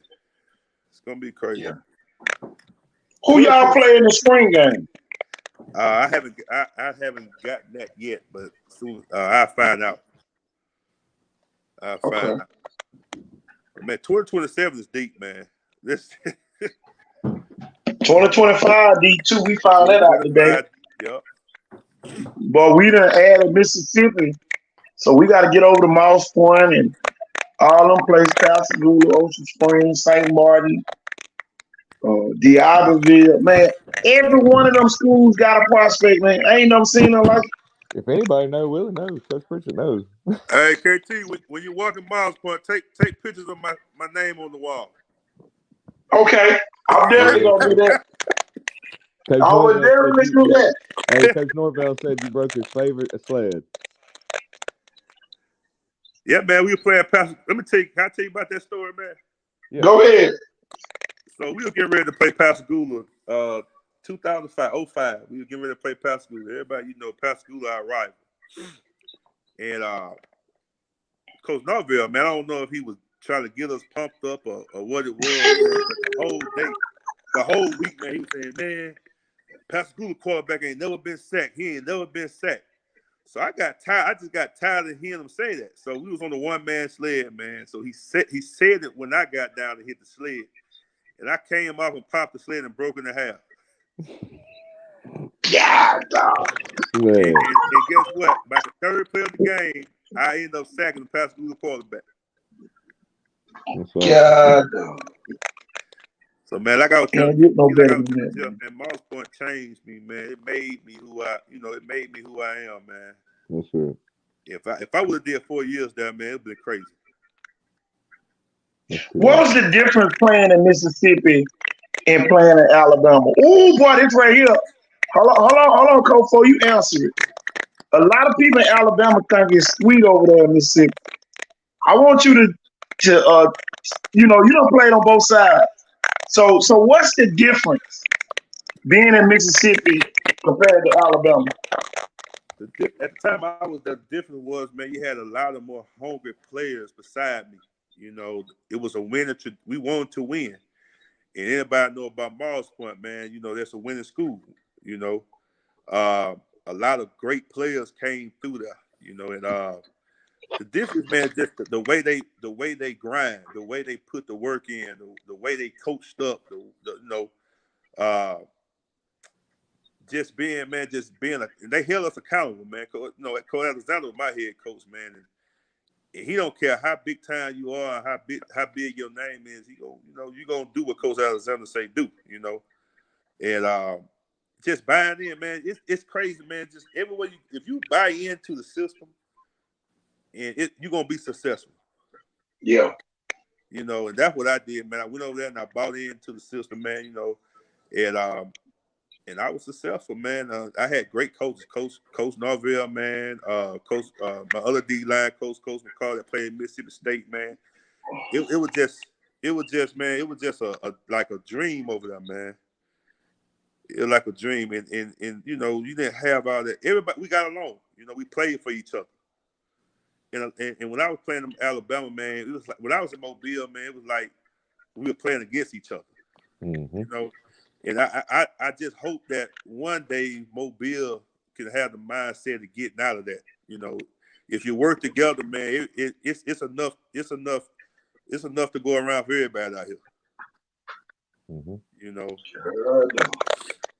Seems like that's the type of mindset and mentality Thompson has too. Right.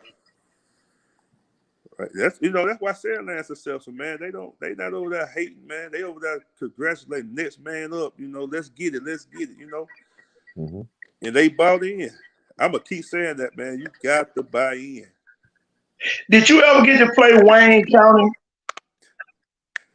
in high school? I played Wayne County in basketball.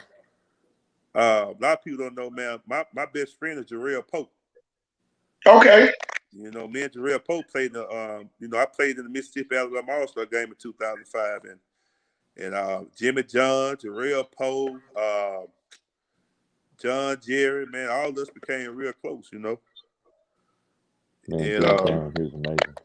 But we played him in basketball, though. I never played him in football. but they got that big old arena up there in Wayne County. I always tell people about how big that gym is. Wayne County's a great place, man. Great place to play football. That's a great place to play football. Man, them people had their own show back then. It's some dogs up in Wayne County. Mm-hmm. But God, Roger Moore said, "What's going on, Big Will?" Who said that? Roger Moore. What up, man? But I'll be back. Matter of fact, I'll be back in Mobile and doing our spring break, man. Come home and visit, man, and visit my mom there, man. I can't wait to get back down there. That's right. Yeah, I might have to get up with you, Coach. Oh, sure. Yeah. Do that, man. And I'm going to lay it down. I gotta hit the school in the morning. Oh, yeah, Coach. Go ahead, Coach. Get up man, we ain't going to hold you. All right, Coach. All right. Go ahead, Coach. All right. Yes, sir. No. That is, Jeff. That was awesome. Wow. Yeah, I don't know if you ever knew that me and him grew up together. Man, it's just awesome to have people like that come on. Legends. You talking, yeah, man, we talk about certain people a lot. But y'all, this is somebody we should have been talking about a whole lot. You know what I'm saying? Mm-hmm. But, yeah, Coach Norvell, we played South Panola and Hattiesburg. Hattiesburg has a great program. I got a couple of friends that coach over there. They've been awesome the last couple of years, around since 2016. Hattiesburg got that D lineman. I'm about to give it away. He's gonna be on that Super 66. They may have a few more kids. Oh man, diamonds in the rough over there. There's a lot of diamonds in the rough over there. Coach, we got to make a decision, man. I think if we add Thompson, we probably just need that. They need their own segment, including them with the other schools wouldn't be fair because they have a program like no other. It should be like a special, for us to, cover them based off of the tradition. But man, I'm telling you, man, it's Yeah, boy. almost like they're on a national team, kind of like Yeah, it's team almost from like an California. IMG Yeah, type. You know. like an IMG or a De La Salle, California, something like that. Oh yeah. Getting on an airplane, play every week. I'm telling you, man, I'm gonna run this. Y'all, we don't own the rights to none of the music being played. I know they like muting our stuff, like everything be muted. But y'all, I got to play this commercial real quick, y'all. Here we go.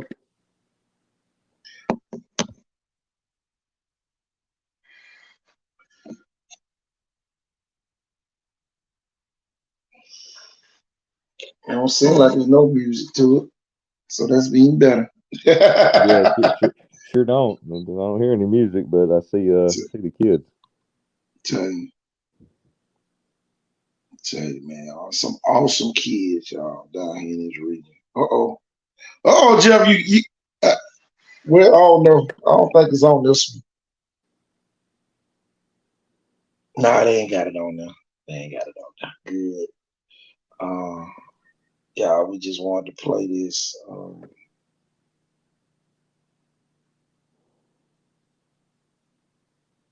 Quick little commercial. Tell you, man. I go with one offensive lineman over there at UMH, right? Q was asking about it. This that race. And Ryan Williams beat Jerry and Graham today out at UMS. Yeah, he said he was going to be back, and he was taking number one again. So that was coming from old Q, but yeah. So my boys, Mike and Zay. Super 66. Ooh, here it comes to y'all. We about to unveil the first 14 of the Super 66. There it is. Man, it touches my heart right there. That's a fair answer, but I always said being a player at Mobile Christian, I always hoped there was a kid that come in there and just be one of the most dominant players ever to walk through there in the nation. And I mean, look at who's front row center right there, number 9. Sterling Dixon, man. Man, then you got the kid on there from Picayune. You got the kid from St. Martin, Hattiesburg. You got the linebacker from Pascagoula, the receiver from Gaucher. You got the quarterback from George County and the running back from Quitman. Y'all, we going to do a full article on these kids. Man, y'all get ready. It's coming soon. Oh, yeah, Coach. And Coach Norvell, you got any of your Mississippi former players? We need to get all of them on the show now. Let everybody know that now we covering Mississippi too. Share this and let everybody know to follow Icon Sports Southeast down there in Mississippi. Man, we don't watch so much film these last couple of days. Oh my God. So much film, Jeff. So much. I've enjoyed you sending it to me. Yeah, Coach Norvell, man, what a pleasant surprise by Coach Thornton tonight, sharing Coach Pritchett with us in the group. I mean, that was awesome. Glad you got to see that and listen in. But yeah, Coach Norvell, I was going to also add anybody because we know the area, and you got a lot of coaching friends from past years and present. If there's some prospects that are deserving and there's no doubt about it, and we may not be touching on them, to spot them the way we should, you let us know, Coach. I'm gonna tell you this, Jeff, and this was a mistake. Pierre Thompson, I forgot to put his picture on here. Lord, it's too many kids. Ooh, boy, Yeah, you just go down the list of kids. Y'all, we didn't leave them off on purpose. Believe me, they on the Super 66. We just are revealing 14 at a time, and then the last week we're gonna reveal the last few. So don't think he's not on the list. He's on the list. I know somebody probably calling somebody, man, they left our Perry Thompson. We ain't left them off, y'all. We ain't left them off. Yeah, and he 247 just gave him his 5th star, and I can't remember the kid, but I've been following him for a while. The kid for the edge kid for Vestavia Hills, he got a 5th star today. Oh yeah. Of course, there's some other kids. You can't look into all that. They should have had their 5th star. So Yeah, man. It's it's always an age thing. It's an age thing and like a politics thing. But I mean, when the proof's in the pudding, man, you got to award somebody for what they deserve. Yeah. But we will. We don't have a problem. We'll put if the kid from Thompson's deserving, he's going to be on there. Man, Thompson might take up the whole damn Alabama. Yeah, right. We may treat them like their own state of Texas or something. Yeah, they're gonna have to be their own state, the state of Thompson. State of Thompson, I love it. Yeah, we gonna have to do them, and probably Saraland too in a minute. Mm-hmm. Saraland gonna be the same way. Yeah, if they do what they did again last year, they're gonna have to be their own thing. It's gonna be Thompson and Saraland have their own damn list. A league of their own. I'm telling you. The football version. Telling you, the league of their own. Thompson. They in a league of their own, man. Y'all heard it right here on the show. The doors of the church is open to our cuz for Southeast at Thompson. Boy, I tell you, Jeff is out. I'm telling you, when you do things the right way, my grandma used to say, you do good, it's gonna follow you. You do bad, it's gonna follow you. Mm-hmm. And y'all right now, man, we doing everything the right way. There's no ego trip or nothing going on right now. All we doing is talking about kids. That number 1 in the middle with the black jersey on the Mississippi side, mm-hmm. That's Norrell White. I mean, the real White. He committed to University of Arkansas already. He's an Arkansas commit. And, man, it's going to be so fun, Jeff. Man, it's going to be almost like a map of America mm-hmm. in a minute with so many of these Super 66 kids committing and signing. Man, we might have a kid at every SEC school. A couple of years ago, we almost had it. But I'm sure the next few years we will have kids from various schools. You got the big D lineman down at the bottom. What's his name from Hattiesburg? Hold on, y'all gotta go up my list. My list long, y'all. It's long. But it's always fun. But number 5, that's another kid at the top from Quitman High School. Kylan Deer, Dear. That's a kid, Jeff, just electrifying kid at running back. Ocean Springs got a running back, y'all. He played 5 games this past season as a sophomore. Average over 100 and some yards every game till he got injured. So it's gonna be several kids, and y'all, I'm telling you, it's gonna be hard to make the Super 66. We had some kids who might have been on the list. Y'all already see right now. That's 7 kids already off the list. That's 7 opportunities gone. Just by adding the state of Mississippi back. And y'all, these are the goals that we have set. And we might have to do Saraland like we're gonna do Thompson. The state of Saraland and the state of Thompson. We might just have to declare them as their own state. For real. And cause man, they gonna have multiple kids, But let me go down the list of some of these kids. I'm gonna let you keep calling the names. Oh yeah. Know what I'm saying? Let me go down the list. Deuce Knight is the quarterback, number 2 at the top, second guy at the top.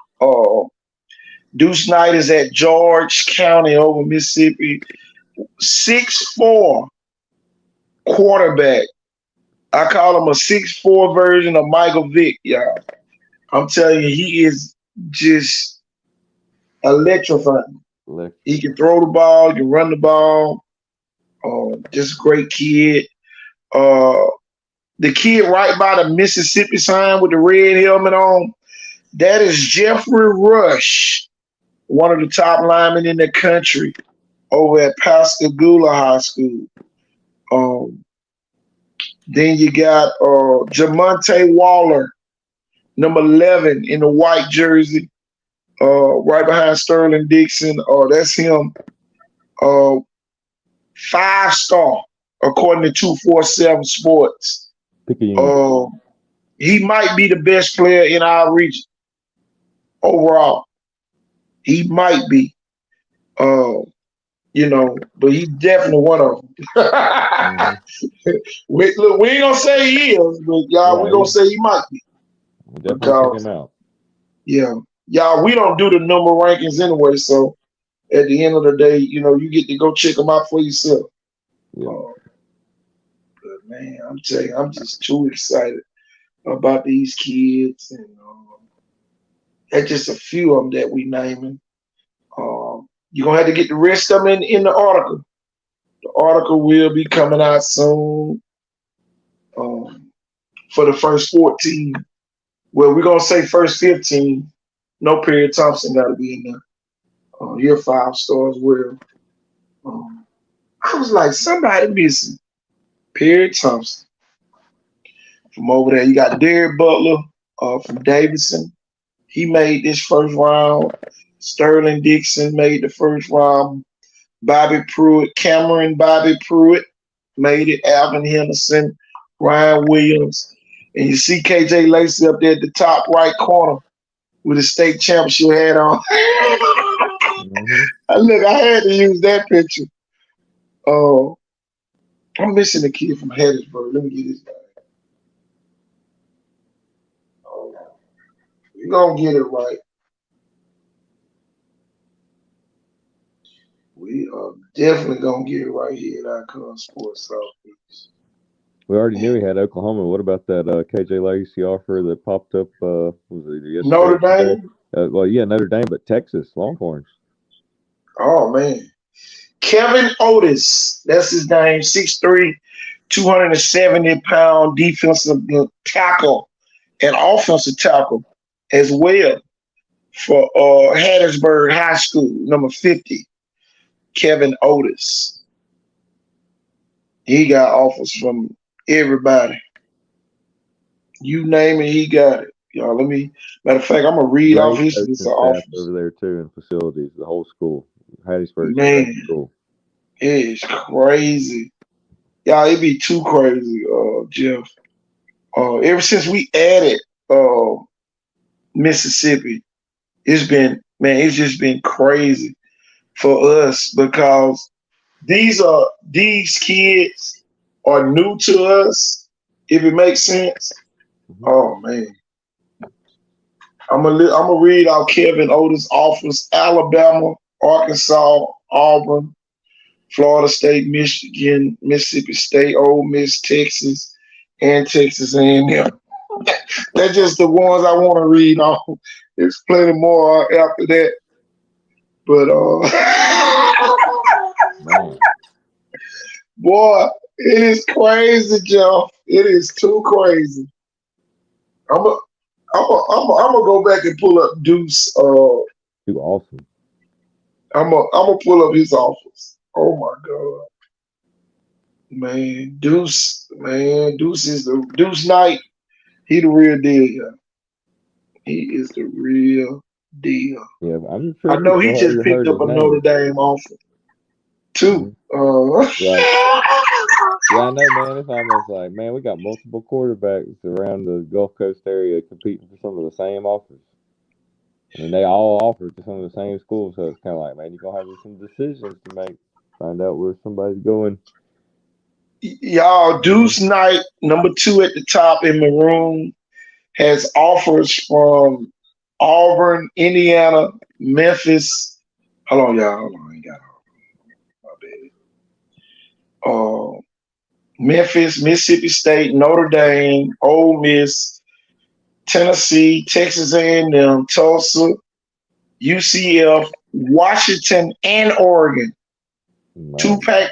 Pac-12 schools as well. Mm. Boy, it is awesome.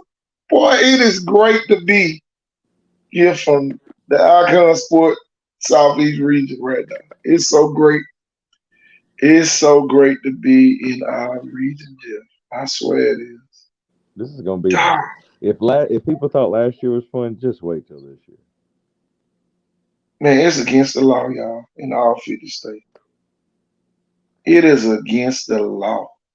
And then right there, number 5, this right here was gonna blow you, Jeff. This list here gonna blow you. Number 5, right there by the Super 66 sign, Alabama, Auburn, Colorado, Florida, Florida State, Mississippi State, Ole Miss, Penn State, Tennessee, Texas A&M, and USC out in California. Yeah, he like Boogie Miles. He like Boogie Miles on Friday Night Lights. He got them all. He got a shoebox full of them all. Man, it is, boy, it is too crazy, Joe. Boy, what type of upgrade has Icon Sport done here in this region, y'all? Y'all, I'm going to talk about Jeffrey Rush, number 11, right there where it says Mississippi. He's in red. I'm going to read off his offers. Oh, man. Another long list of kids. Arkansas, Auburn, Central Arkansas, Colorado, Florida State, Louisville, Miami, Mississippi State, Ole Miss, and Southern Miss are all his offers. There you go, Southern Miss. What do you get in there? Yeah, telling you. You're from that state. It's not far from where you are. You might well have one of those offers. And y'all, this is the Arkansas commit. Y'all, Norrell White, number 1 in black, right up under the Mississippi sign. A lot of his offers probably done fell off, but y'all, he committed. He's a hard commit to Arkansas, but he has offers from Auburn, Florida State, LSU, Mississippi State, Ole Miss, Southern Miss, and UNLV, the running Rebels out there. Oh man. And y'all, I say the best for last. Probably one of our other 5 stars, him and Perry Thompson, Jamonte Waller from Picayune Memorial High School. Man, oh man. This thing here about to blow your mind, Jeff. Get ready.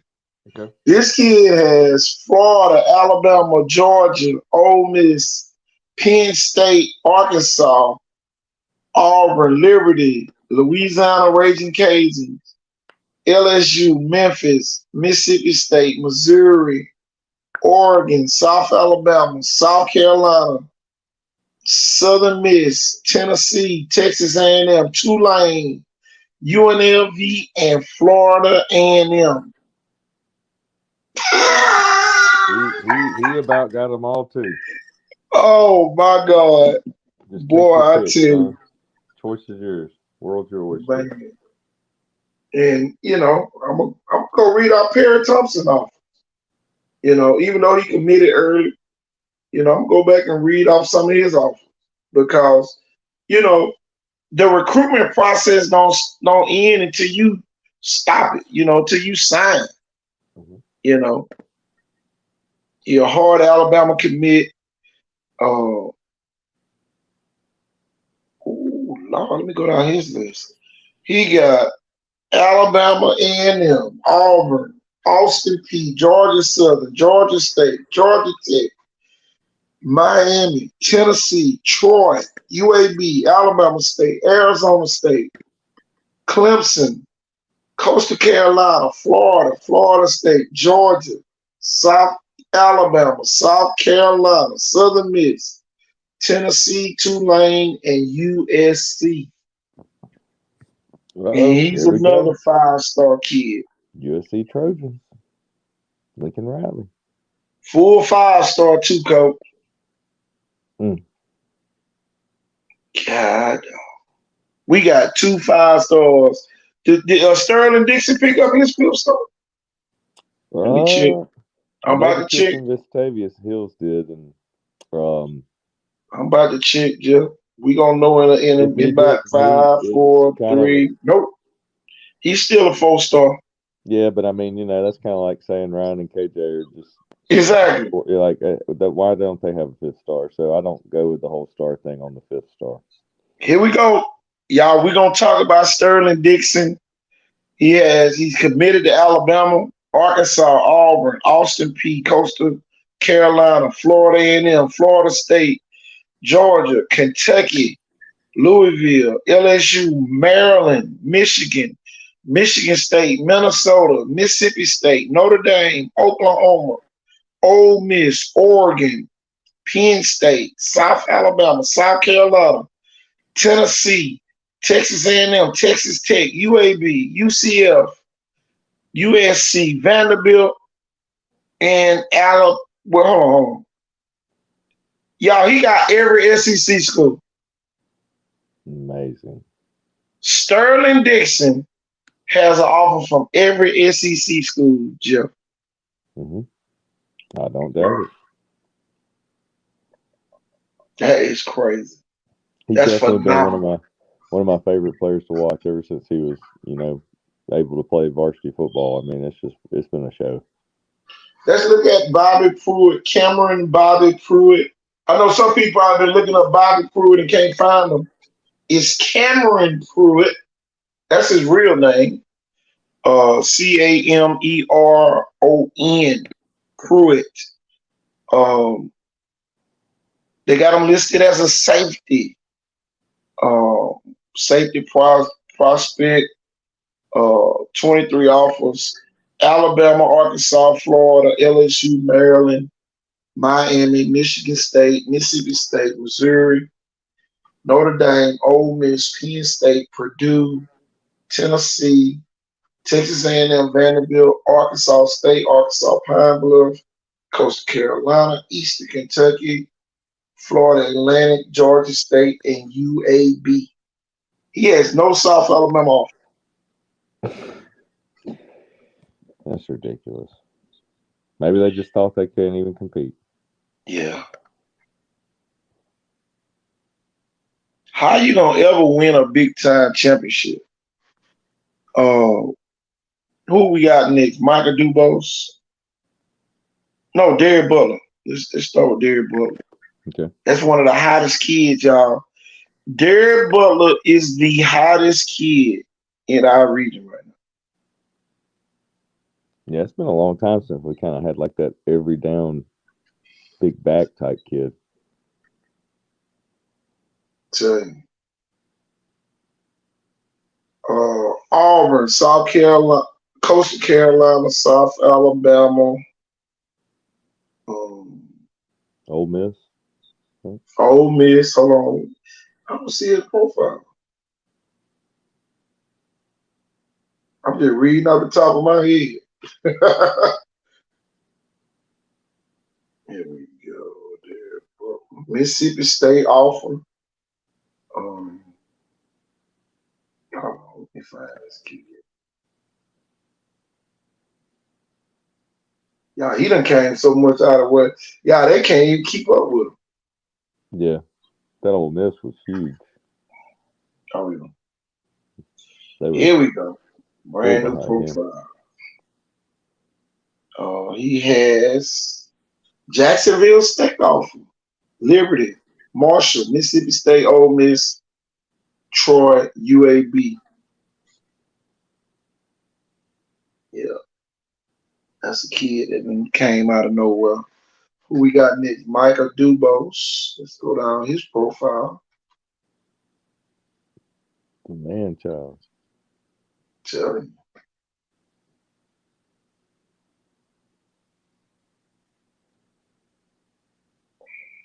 Good person. Just don't want to make you mad in between their white lines.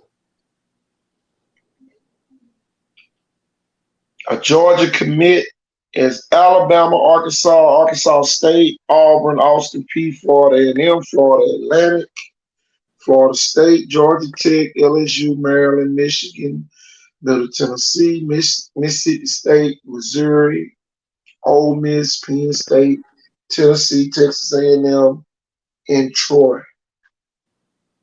Wow. Who we got next? Carl Lacey Jr. That way Michael Dubose represent, man. Oh, yeah. Carl Lacey, KJ Lacey. Let's talk about his 23 offers. Damn. And they happen very fast. 23 offers. Alabama, Arkansas State, Auburn, Florida State, Georgia Southern, Georgia Tech, Liberty, Louisville, Marshall, Memphis, Mississippi State, Nicholls State, Notre Dame, Oklahoma, Ole Miss, South Carolina, Tennessee, Texas, Texas A&M, Troy, UAB, UCF, Central Florida, and Virginia Tech. I forgot about he had a Virginia Tech offer as well. God, dog. We moving right along. Yeah. Ryan Williams next on deck. The man. Both of them at their position are the man, but in this state. But just saying. 17 offers. Man. Alabama, Auburn, Colorado, Georgia, Texas, Arkansas, Florida State, Georgia Tech. You have more than 17 to me. Miami, they can't keep up with them. Michigan, Mississippi State, Ole Miss, Tennessee, Texas A&M, Troy, UCF, and West Virginia. I'm sorry. West Virginia offer. It's awesome. Oh, Lord. Here go the long one. Y'all get ready, y'all. KT about to be long-winded on this one. Number one running back right here. Tell you, Alvin Henderson. Oh, my God. Oh, my God.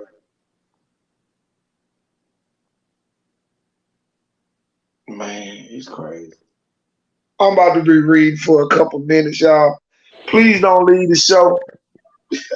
Alvin Henderson, Alabama, Arkansas, Auburn, Florida State, Georgia, Jackson State, Miami, Michigan State, NC State, North Carolina, Notre Dame, Ole Miss, Penn State, Tennessee, Texas, Texas A&M, UCF, Akron, Appalachian State, Baylor, BYU. I already said Colorado, Houston, Iowa State, Louisiana Raging Cajuns, Maryland, Oklahoma State, Syracuse, TCU, Texas State, Texas Tech, Utah, Washington State, and Western Kentucky. Wow. This boy, we ain't scratched the surface yet on all these kids in our region. Stud phenoms, man. Man, it don't make no sense. The type of kids, y'all, we got. And y'all, we got 8th graders coming up to Jeff. We're going to find out a name for the 8th graders. You know, we got the Do You Know. So we can do You Knows on the 8th graders. Oh, yeah.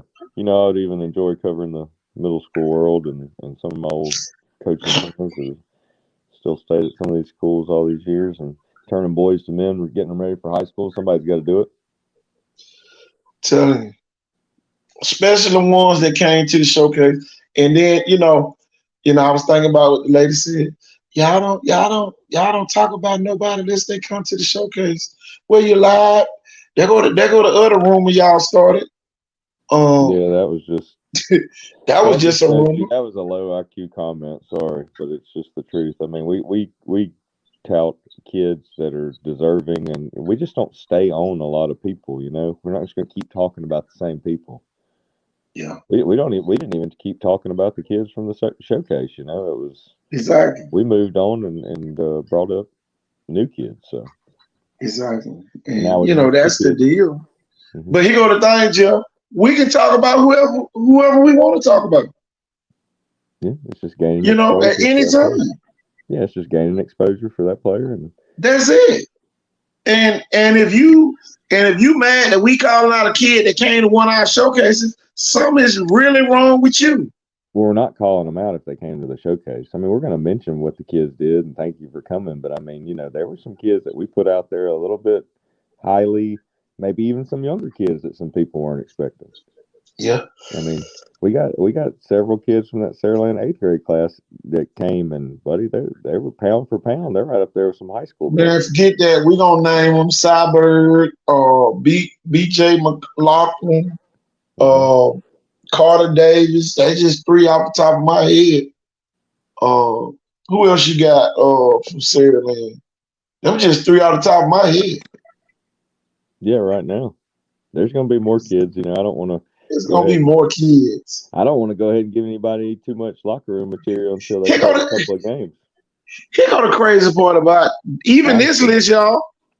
Y'all, we got so many kids' names in our brain. Sometimes it freezes up just like a computer. We're like yeah. walking computers with nothing but kids' names in our heads. Oh, I mean, there's so many diamond in the rough kids that people just, I mean, that people don't know. The schools know that these kids could be suddenly starting last year. You may have some freshmen that they had some stuff going on or didn't play football last year. They wanted to concentrate on basketball. They really might be a football player. You're gonna see this year. You're gonna be like, where was that kid last year? Here's the thing, y'all. Y'all, we try to get y'all our information so quickly that we leave our kids. Y'all, we left out Perry Thompson. Look at the picture. The picture would show you. We didn't leave him off on purpose. It's like shit, we calling his name up and he ain't here. We barely got room. We gotta expand that edge or I'm something. telling you, we gonna have to, man. Just take away where it says Alabama, Mississippi, and you ought to be able to know from looking at a map where we're putting the kids where they're from. So we got to fit him in there somewhere and find another Mississippi kid. Even Just shrink everybody. Shrink everybody, y'all. We try to keep it big enough so you can look at it on your screen. Well, hey, what we need to do is get them small enough where it's almost like Where's Waldo, and it's a big old where you almost got to find it. You look like you're reading a grid map. Because there's so many of them, yeah. Tell you, boy, it's like finding a street name on one of those old school maps back in the day. Mm-hmm. You used to get free at the Welcome Center. That's right. Jeff, just think about how far we came over the years, technology-wise. Where now, man, we got kids that can't even read a map right now, unless it's on the phone. Man, let me tell you something. You better bring a map with you or stop and get one. But Grandma probably got some good maps, even from just a couple of years ago. Don't you think your phone's always not going to drop, and you're going to have MapQuest, or you're going to have Google Maps, or what is it? Apple Maps or iPhone Maps. Yeah. Man, you better get out that old school and you be like, yeah, I think I'm just going to stick right up 43. That looks like the best route. And then the interstate got too much construction. Sounds good to me. I'll just go to speed limit. Nice man, Jeff, talk about that ride back, man, when you came through Linden. And people, that was like today. I took a picture of Spanish Fort. The grass looked great. I was over there not even a mile away at a little office building supply place. I was dropping some stuff off from my job, and I was just like, what happened was, this is so funny you brought up MapQuest. It led me almost further past the place, and I missed the turn, and I had to turn around right at the entrance at the backside of the Spanish Forts, of the away side of their school. Yeah. Let me take a picture, man, because I always love a natural grass field. I'm not against turf or nothing, but I love a good natural grass field.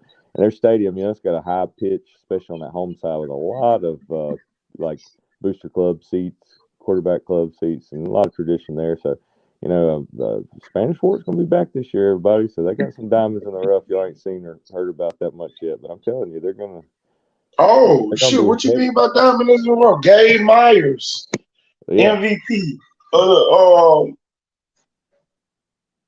The right. Rivals camp. I know a lot of people mad about that, but he the MVP. Kid from Gulf Shores, the linebacker. I know a lot of people mad. The MVP. Nick Clark from Daphne. Good job, Uh, Nick Clark, man.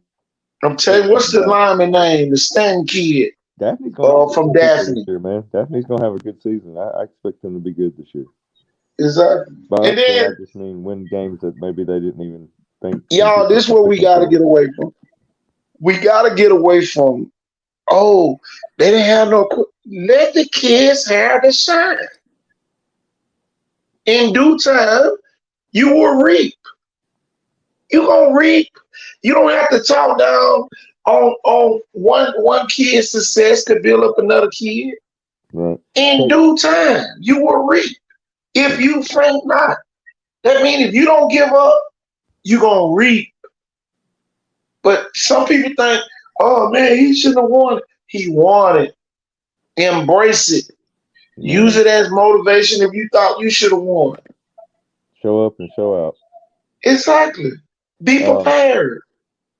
yeah, and So, that kid's time, like they're not just giving that laser time away. So, and he's oh worked no, hard they ain't for it. making no He's been time. working his whole life, man. I used to help train the kid with his dad when he was a little kid at his dad's place. So, I mean, it's just, The crazy part about it, Jeff, you had just said something about that kid. hmm yeah. That's the crazy part about it. Put the well, yeah, I've been talking about him for weeks. Knowing how hard he's been working. So, put that last comment on the screen. That's a good point, Okay. especially hence the word showcase. I mean, that is a great point. And we're gonna talk about that too. Yeah, they showcase their talent. And speaking of showcase their talent, I'm telling you, man, and I'll go ahead and say that because he commented and he's got such faith in that program and that system and everything they got going on in our city of Saraland. And with Mr. Bird's comment about Saraland's class of 27 is all 5 stars. But I'm going to give credit where credit's due. And, I'm not just going to tout somebody if they're not a ball player. So, but his boy, Cy Bird, man, he balled out pound for pound. He might be one of the best, if not the best overall athlete that day. He played so many different positions. Kid's like a Swiss Army knife out there. He can do it That's all. the thing, Jeff. Just like Jeremiah Conley over at LaFleur. That's He's another getting kid. bigger, faster, stronger every day. Y'all, that's gonna be the next kid y'all gonna see on the Do You Know? And for everybody that don't, I ain't really told nobody, Jeff. I guess I go ahead and tell everybody. We tell everybody everything anyway. Those Do You Knows go straight to college coaches. So if you get a Do You Know, that means the college coaches, do you know this kid? We're doing an introduction of these kids to the college coaches. And y'all, we're gonna do an article. Once we get up to 10 of them, yeah, we're gonna do them 10 at a time in an article. Yeah. And we're gonna we got so many colleges that subscribe to the Icon Sports Southeast page. I'm talking about the website. I ain't talking about the Facebook. See, everybody, this is where, y'all, we separate ourselves from everybody else. And not knocking what they do, they're just talk shows. We're a full media company where we write articles. That when we write the articles, they go into Google searches. And those kids' names get tagged into those articles. That means every time you search for that kid, an Icon Sport article is going to pop up. I showed this a couple of years ago with Kobe Harris. He was playing basketball, and his name was in an article that we put out. And I just did a Google search, and it popped right up on his search, full search engine. It was on there. Icon Sports Southeast. And y'all, that's what it's all about, man.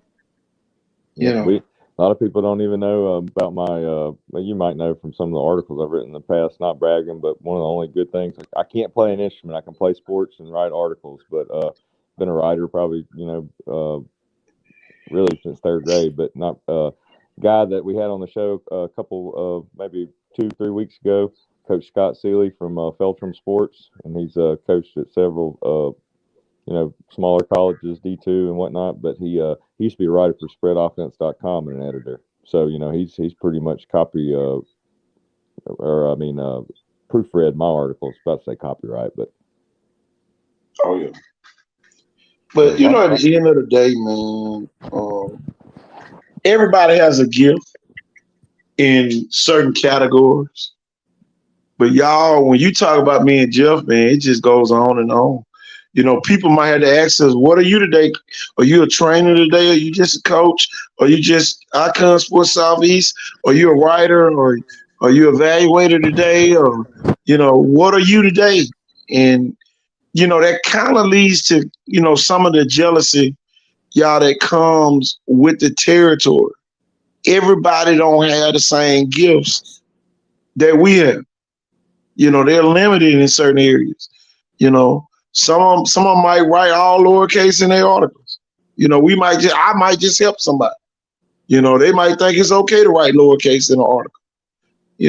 Punctuation, all that, and man, it has to make sense.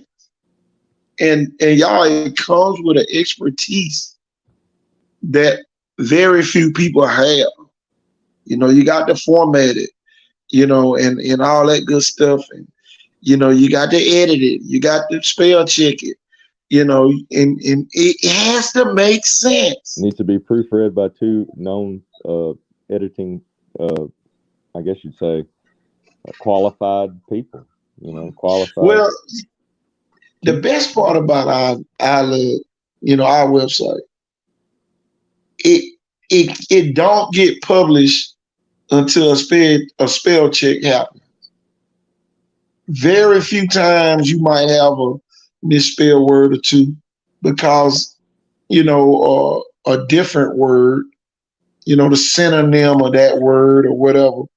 You might have deer and deer, DER and DEAR. It might be a misprint on stuff like that, but Well, and I'll say this for some people that where you might, and if you see one little mistake every now and then, that's probably because people are looking for something. But sometimes in the format of the way it's set up, in the page editing of the alignment of the way you got the article set up, sometimes that editing and the spell check will do like a page break, and sometimes this, like you said, it'll pick the opposite of what it needs to be or whatnot of the word, or think it was another word, and that might be where you get the problem, or in a page break right there. So I mean, a lot of times it's just people act like, well, computers don't make mistakes. Well, I'll be, because I've seen it happen a lot with computers and machines. So a lot of times it's not the person; it's something going on with the system.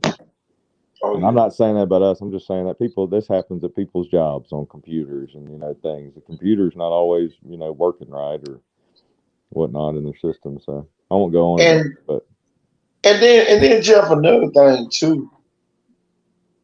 Icon Sport wasn't built to have shows. When we first started, Balling Down South did all the video, type stuff. So we didn't mind going to do a broadcast with Balling Down South. And that wasn't something that wasn't part of our venture. Mm-hmm. But since we ventured off into that, it has grown Icon Sport and taken it to a bigger level that now, y'all, we get to cover Thompson, one of the most storied football programs in history and Sierra Leone. Now we get to cover both schools. And y'all, now we got to come up with a concept of how we going to incorporate both of those schools to prevent the other schools from getting jealous of them, if it makes sense. But y'all, I'm going to tell you, Picayune High School is right there in that category. So now, y'all, we have 3 major football programs in our region. I'm talking about state championship winning programs. I think all three won last season. Picayune won, Thompson and Saraland won state championships last year. And let me say something So about this real quick. I didn't go mean ahead. to cut you off, but I was just going to say Picayune has been a nationally known system for a long time. I mean, I remember my brother, he was on Baker's back-to-back state championship teams, 05 and 06, but in 2000, they were a game away from the Little League World Series in the regionals in St. Petersburg, Florida.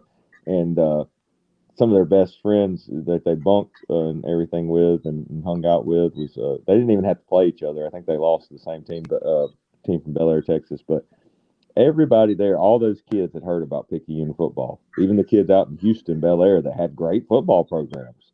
So people knew how big a deal Picayune took their football. Oh yeah, man, and now y'all, we blessed to have them in our region, our coverage region.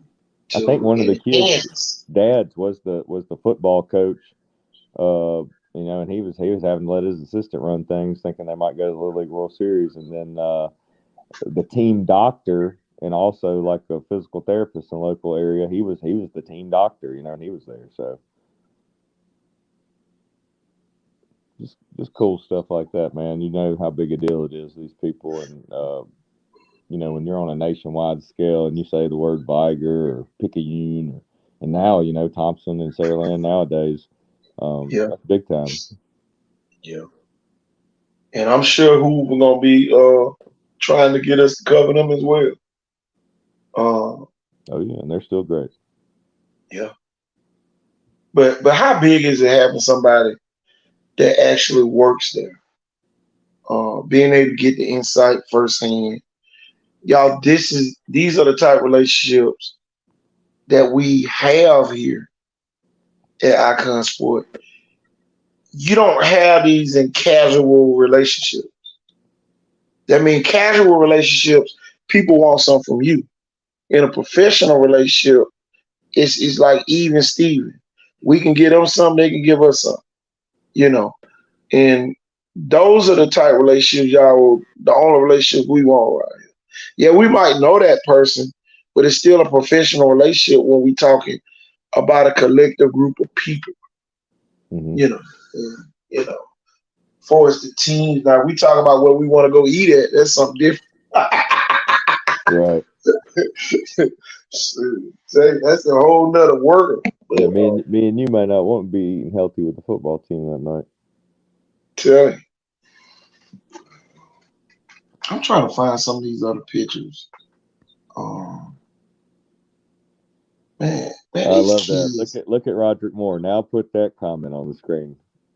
Mr. Mullins' comment was on there. Plenty of that. Now we need to go with that next one. Let's get the juices flowing and the wheels turning. We need a champion versus champion, King of Alabama championship. That would be awesome. Oh man, that would be too awesome. Man, if Thompson and Saraland could have played this year, they might have had to stop it. They might have went 5 overtimes or something, man. I'm gonna tell you this, and maybe not Thompson and Saraland. Let's get Picayune over here and play Saraland. Or vice versa. Let's start Ocean Springs. Let's get them down here to play. And then this is the thing that I love about football in our region. Everybody gonna brag on their team. Oh man, but them folks don't want to see us. They don't play nobody. That's something different. When you say that people don't play nobody, you're devaluing kids, But when you say, yeah, man, we'll play them, that's accepting a child. Not only that, though, man, but you got to think about it. They're going for 5 in a row. You just won 1. They can't help there in the largest school division. They can't help that. Yeah, and who's to say that just because they're, even 6A is great, I mean, you don't know until you play that game any given night. Exactly. Go either way. You might beat somebody 9 times out of 10, but on that day, just wasn't your time. But y'all, here go the biggest deal. Tonight, we got a behind the scenes look at how the schedule and stuff goes. Um, you know, they called him twice. And it's no knock against Saraland. And I said this, Jeff, and you probably remember me saying this. Saraland don't have to play no Thompson right now. No. I said that. Yeah, there ain't nothing. Other people, Markel and all of them, they wanted that game. And, you know, we want, oh, man, Thompson and Saraland ain't going to benefit from playing. You just slapped every team in 6A Region 1. When you said Saraland ain't going to get nothing out of playing in Mobile. I think you'd have a national stage televised game. Yeah. That's more exposure for all the players. So, but I don't think Saraland's ready for that yet. I still don't feel like they're ready. I really don't see a need. Remember Thompson going for number 5, Saraland going for number 2. Right. Big difference. And I will say a couple of years ago, even Coach Shelton's son, his oldest boy, he went out there and had like a couple of sacks and forced fumble recoveries, and they played that team for Georgia and won, remember? Yeah. But I know what you mean, like a top 10 type team, you know, Max Preps rank, something like that right now. Yeah, they just need to win this next state championship and go undefeated. Yeah, go undefeated again. Yeah, maybe do something fun like that for those kids that have started since sophomores or freshmen. Do it their senior year. Yeah. That's what I said about year 3. If they coming out back-to-back journey is going to be hard. It may be impossible. Mm-hmm. And a lot of people might say, man, but we loaded, man. We got our same team back. It's not the same team, though. You got a whole new group of seniors. You got a whole new group of juniors. You got a whole new group of sophomores. And you got a whole new group of freshmen. That's, if any, that's going to play on varsity. So it's not the same team, though. It's not. And, you know, yeah, you're going to be talented, but it's not going to ever be the same team. And that will make it so unique when you win multiple championships. Jeff, you know that. You can have whatever you want coming back. Some years you might have nobody coming back, and that team just want to be like the other team and win. I mean, I had to tell a couple of kids, even at Chestang sometimes, just because we won a bunch in a row with these kids, I don't mean just because you put on the uniform, magic gonna happen. I'm telling you, man, we won 4 in a row, and I never forget back when we was winning. 2 of those seasons were hurricane seasons. Yep. You remember that? I do. Where we couldn't play a county championship. Yeah, they just counted we had four county champions in 1 year for those hurricane years because we had lost so many days that we couldn't even play a playoff that year. You know, we was lucky to finish the season to my playing a playoff, and they just crowned 4 county champions. And then they did that for a period of time. And then in 2006, when we won it that year, was the first year they brought back the full county against county. Y'all, we won 3 divisions, which county is county, and then we won the overall that year when we beat Hankins, Chris Nelson, that year out there at Baker. But y'all, every year we had a different team, and y'all, we had people coming back, but we still had a different team. Y'all, we would think a 7th grader is gonna start, and then here come another 6th grader that's better than him. And then now the lineup there, man, y'all don't know how middle school football is. Because the key to middle school football is this year. The 6th graders are watching everything. Anything that's wrong, the 6th graders say, oh boy, when I get up there, oh boy, we ain't gonna do that. Mm-hmm. So you will have more 7th graders coming in challenging the 8th graders, every year. Every year. And then when the 7th graders got an 8th grade, here come another group. And, when you start winning, and that's the thing that Saraland, they got a young group, but sooner or later they're going to be the old group. And, the worst thing that can happen is complacency sets in, where you feel like, oh yeah, man, I got this. And, you lose that hunger to continue to win. And y'all, we can't make Saraland lazy and say, oh yeah, man, just go and get them the trophy. Yeah, we can't Nah, crown they anybody. just gonna have to earn it. Yeah, we can't crown anybody. Telling you. Because I never forget. And Roger, remember this. In 98, y'all, we went to the state championship. So in 99, Theodore beat us. That when Ramon Nelson beat us. And boy, we was looking in the state of shock, and that team was better than the 98 team that lost. So don't let complacency sit in. And then some people gonna say, well, that ain't what we got at Saraland. The coaches only coach. They don't play. We had a hell of a game plan. The kids didn't execute the game plan, and we got our ass beat. And that's the thing people don't understand about coaching. No coach comes up with a game plan that says, oh, we're going to lose in the 4th quarter. Nobody. It goes back to if every play, especially, the way you draw it up, if you know what you're doing. If every play could be run the way you draw it up and blocked and ran perfect, you'd have a touchdown every play. But that's not reality.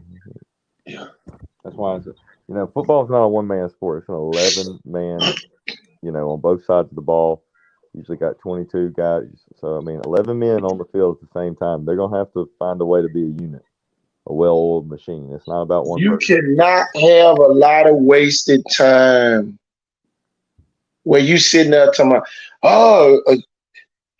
Blue 19, shit, and the joker jump outside. That's undisciplined. Move your feet, guys. Move your feet a lot in practice. Go ahead and put a 0 in front of your 1. Yeah. Get them chopping on the whistle. Yeah, if you hear that, go ahead and put a 0 in front of your 1. I'm telling you, if you still chopping your feet because the jokers don't know how to line up properly, go ahead and put a 0 in front of your 1. I'm telling you. Until you almost reach perfection, and you'll never reach it, but strive to reach it. When you almost reach perfection, that's when you made it as a coach. Ball keep. Watch the ball. Look, I was sitting there listening to Ocean Spring coach. They had just beat Hattiesburg 35-7. He said, man, we just didn't play good tonight against ourselves. And I was sitting there looking like, as a fan, they would have been thinking like, man, you won 35-7. Sometimes the worst thing can happen in a learning situation is you win. That's the worst thing that can happen, because now some people don't learn from that mistake. Coach, man, we won anyway. Coach, we ain't got to do that next week. We ain't got to practice hard next week. And then now you lose to a team worse than the one that you had to struggle to win again. And y'all, these are kids. They are entitled to mistakes. So for you to just say, oh, Saraland 15-0, you are doing those kids a disservice. Because I can tell you this. Let me go ahead and put up Saraland's schedule, Jill. As Nick Saban said a couple of times, stop reading your press clippings. And y'all, why didn't you put me in the game, Coach KT? Tell you, all the running backs were scared to run the ball that game. Just like I say, we beat ourselves that night. Y'all, we lost 22-12 to Theodore. I'll never forget the score. 22-12. Guess how bad we beat them on TV, y'all. 35-0. 35-0. We beat them during the regular season. And they come back and beat us 22-12 in the playoffs. But man, let me pull up Sarah Land's schedule because I don't think it changed. Why wouldn't they? If Sarah Land playing Daphne, you know they're gonna play Foley. You got a 5-star coming to your stadium this year. So here go the thing though, Jeff. I think Sarah Land plays both games at home this year. Because they went on the road to Daphne and Foley last year. Let me see if they got the hard copy on their page. Sarah Land football. Let's see if they put the schedule. Nah, they ain't got the schedule on here. I know where to find it. Let me go find it real quick. But man, I'm telling you, I just be too excited about this stuff. This stuff just get my blood to boiling, and I'm telling you. Yeah, I like hearing about the kids going to different schools. I mean, yeah, I grew up watching Alabama football and going to games, and I'm still a fan and everything, and that's my college team. But I mean, I don't want to hear about until it almost like I'll watch A-Day, but I don't read into nothing until a guy's really starting, and you've watched him play a little bit at Alabama, and you're kind of like, okay, he's pretty good. I mean, how many times we heard about, we got another 5-star. Oh, but the 3-star, the 2-star, he might be better than the 5-star. Have you seen this film? I just don't want to. It's kind of like I'm trying to look at kids locally and see where they could go, even if it's a South Alabama, Southern Miss, University of Texas, San Antonio. Don't matter. Just following their dream and living out their dream and their goals and their journey. That's really what it's all about. Oh boy, I just felt sorry for Murphy once again. Really?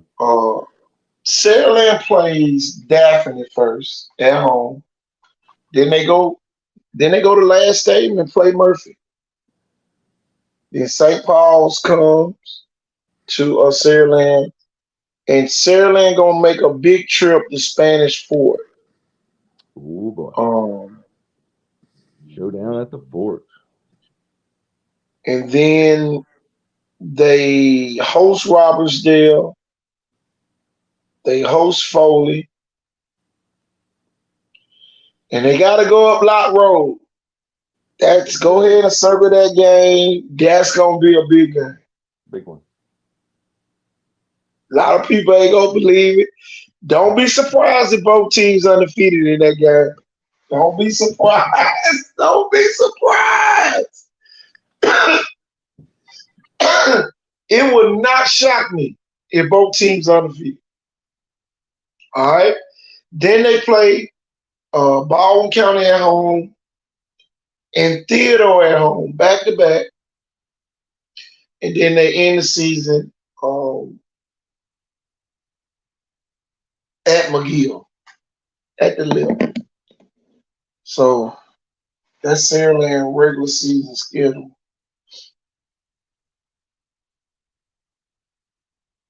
That's going to be interesting. So senior night this year will be against Theodore.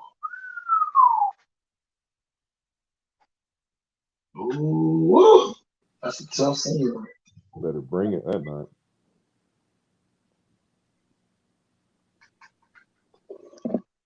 Might need to look at Theodore's schedule since we.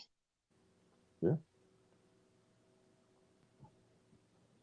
And for everybody got short-term memory. If you remember, Theodore was ranked number 1 in the state at the end of the regular season, y'all. They did not win the state title. I'm gonna say that again for the people all the way in the back, standing in the corner with their arms crossed. Theodore was ranked number 1 in the state, undefeated, and did not win the state championship. Every team, Jeff, that had a rematch besides St. Paul's in the playoffs won. St. Paul is the only team that played a team that beat them in the regular season that beat them again. This is why, and a lot of people, I don't, I know the coaches over there. This is why I don't think St. Paul's probably not gonna make the playoff. Mhm. Why you say that, KT? It went to the third round. They beat a McGill team early. You're not gonna beat that. You're not gonna sneak up and beat McGill this year. Y'all, let me pull up St. Paul's. And yeah, and I learned this in the military. This is why the Navy SEALs went and killed Osama bin Laden. You know why? The Navy SEALs and 3rd Force Recon went and killed Osama bin Laden. If they would have missed, do you think they would have ever killed him? No. Same theory. Same theory. And I'm telling y'all, man, it's gonna be hard. McGill gonna come out the gate fighting. They got Montgomery Catholic at home. Hold on, y'all. Let me pull up this kid. You know me.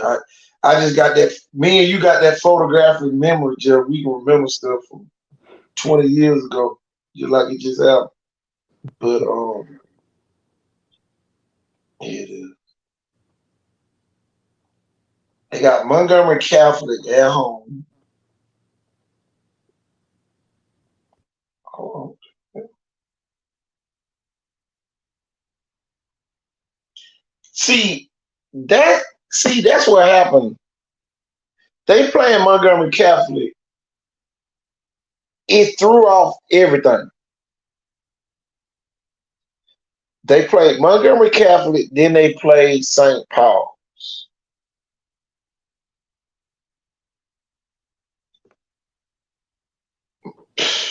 Yeah, they were I probably feel banged sorry up. for St. Paul, man. I swear I do. Because you got a bunch of people loving on them, and y'all they gonna have their hands full. And then this is what's gonna get their attention. I'm gonna tell you what's gonna get McGill's attention. When they take that trip down O'Shea Road to play St. Paul. And I'm gonna tell you, they're gonna be on them charter buses, coach, and they're gonna get right there by Florida Street, by Publix and the old Dutch shop. They're gonna see that. Then they're gonna get down there by UMS right. They're gonna see that. That's gonna piss them off. Look, boy, I'm gonna call that the piss them off tour. Coming up O'Shea Road. Then guess where they gonna pass by? And boy, really gonna kick in. When they pass by Phillips and Dreamland. By the time they pass and go up under that underpass, Mm-hmm. and start making their way up that damn hill up O'Shea Road, man, Coach Faulkner ain't gonna be able to hold them back. Boy, he gonna be like a dog catcher trying to catch 20 dogs. Man. Boy, I tell you. Man, Yeah. a lot of people don't even know they got one of the best D coordinators in the state. Man used to be the coach at Viger. Man, come on. And guess what happens after they play St. Paul at McGill? Bye week. Oh yeah, rest up, heal, hydrate. Man, they got McGill got a schedule now. Then y'all they play Robertsdale, Murphy. They go to Robertsdale, Murphy at home. They go to St. Michael's, and they play Baldwin County on a Thursday in Bangladesh. Who in the hell did they fool at Baldwin County to play them on a Thursday? in Bay Minette. Then guess who they play the week after that? Spanish Fort at the Lip.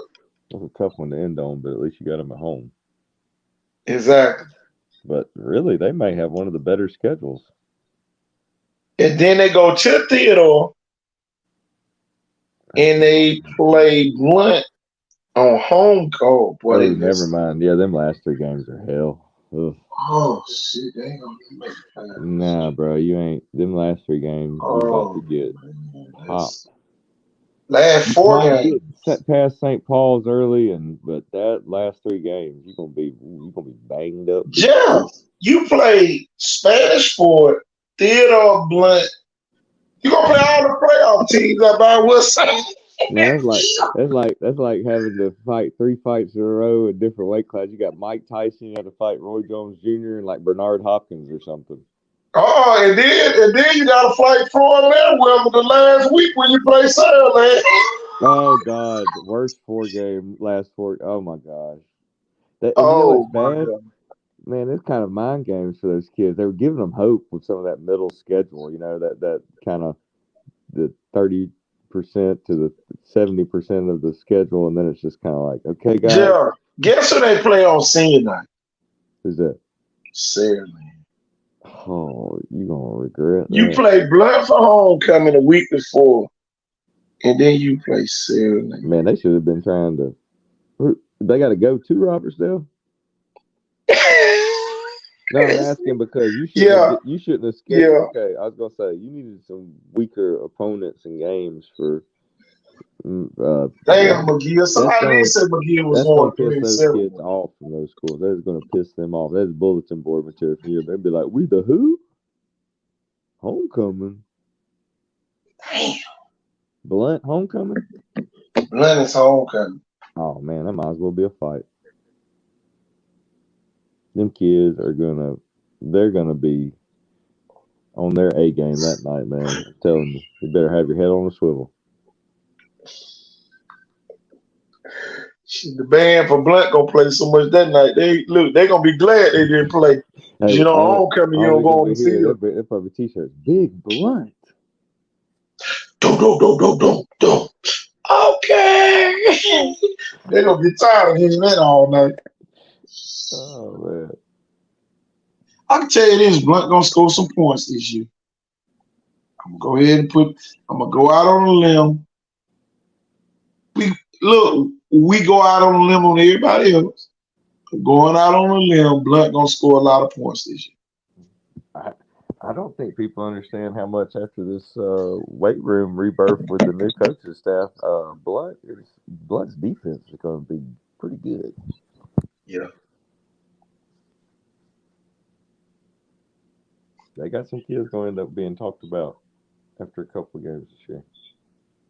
Oh, yeah.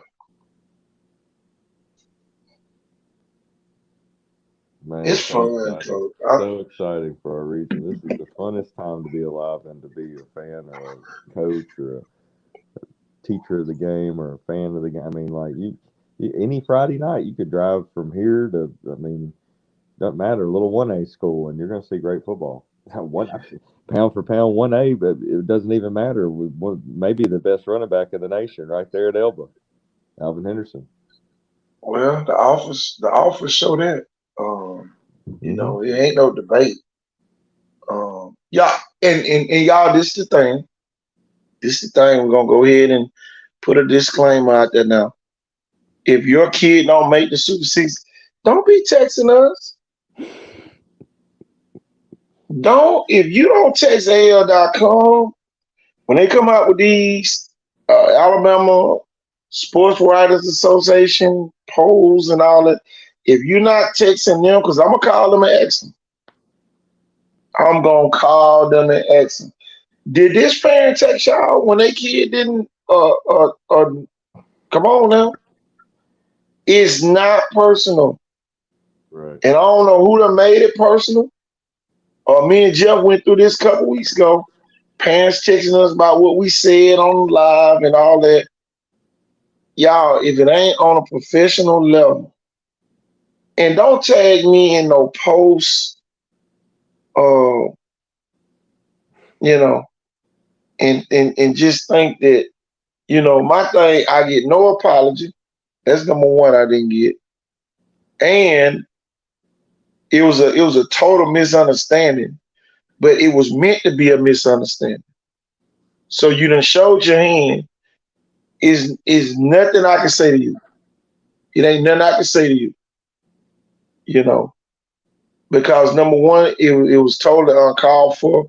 You should have been like the other parent to call me and talk and find out what we was talking about. But y'all, this is why the show is here. It's Yeah. to help kids. This is why we don't allow people to call our kids names. On a kid's name we call out tonight in a positive manner. It's gonna be kids left off. It ain't gonna stop you from going to college. The center from Alma Bryan, he didn't make the Super 66, but he going to Troy on a full ride. Everybody can't make it, y'all. Everybody can't. It's an opinion of what we think. And some of the kids, man, got SEC offers and they already committed. So don't take it out on us because the kid got better accolades than what your kid might have. And this is what the showcases are for. So now we can say, oh no, somebody overrated that kid. This kid here better than that kid. But when you don't show up to the showcases, you eliminate our opportunity to compare and contrast. All we can do is say, shoot, this kid here look way better than this kid. Whenever you considering kids for accolades and awards, you have to compare them. You know, it's just like Deuce White over there at Ocean Springs. I mean, George County. I said Ocean Springs. Deuce White over there at George County. Y'all, this kid is 6'4". Hold on, y'all. Let me get his right coordinate. Hold on, let me get him. 'Cause I don't want to get nothing wrong. Deuce Knight, great kid. Y'all. Kid got a Notre Dame off. Ah, 6'4", 190. Man. Right there in Loosedale.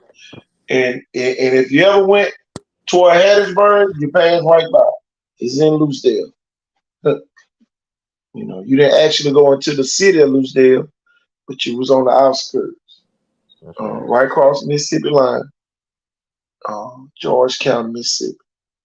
And then here go another kid, Coach Ford. I want you to check out as well. I'm gonna send you his highlight film.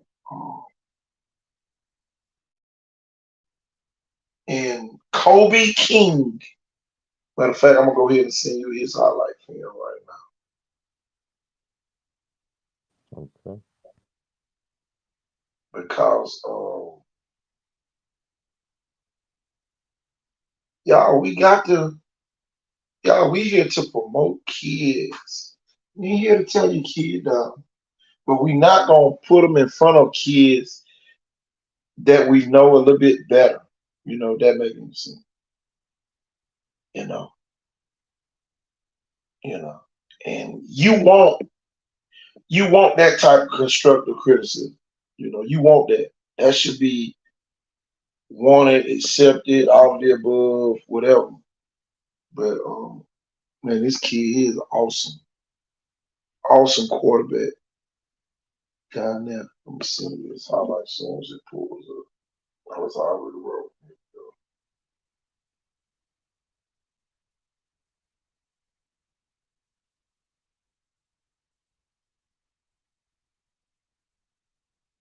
This kid, he can throw it, Joe. He can really throw it.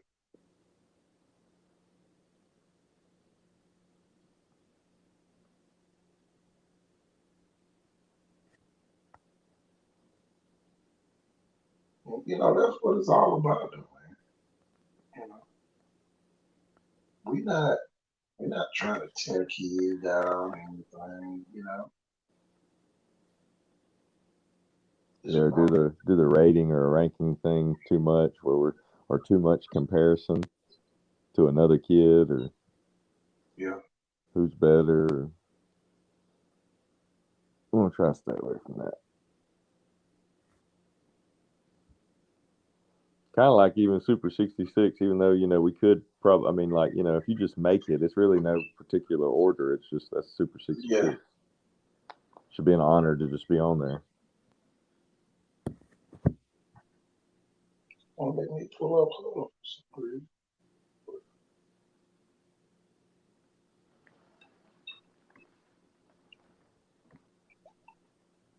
Let's see. I know it's on Max Brooks too. I'm gonna send you this thing out Max Brooks. You can watch everything. Man, it's some great kids, man. It's just so awesome to sit back and just watch.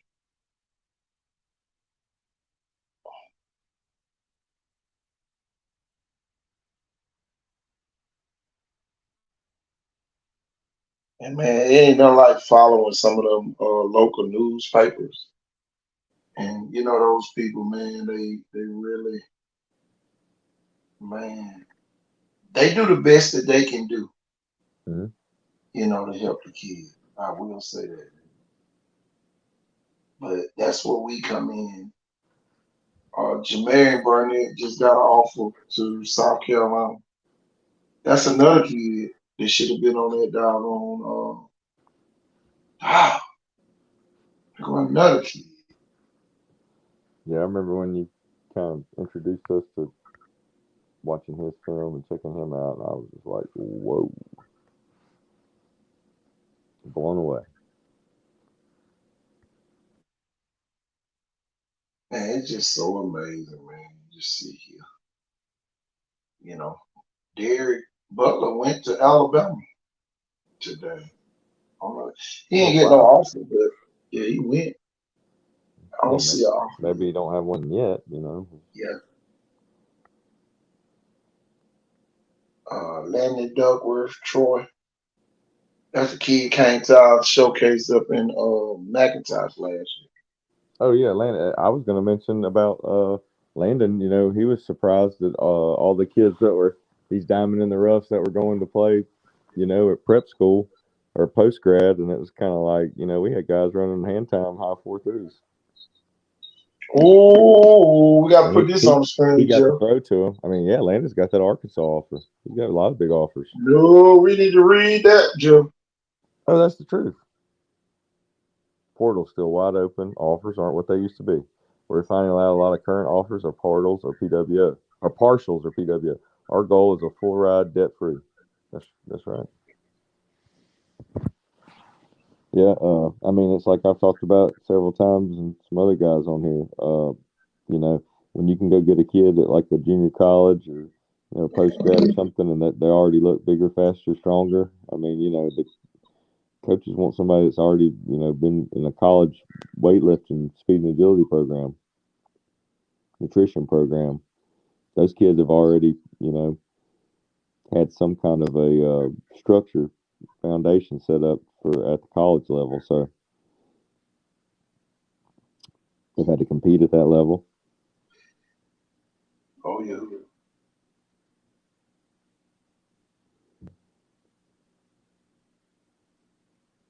Oh my God. I just found a picture. Oh my God, from the first showcase.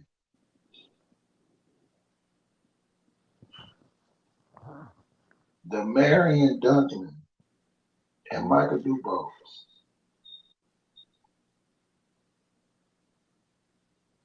Oh man.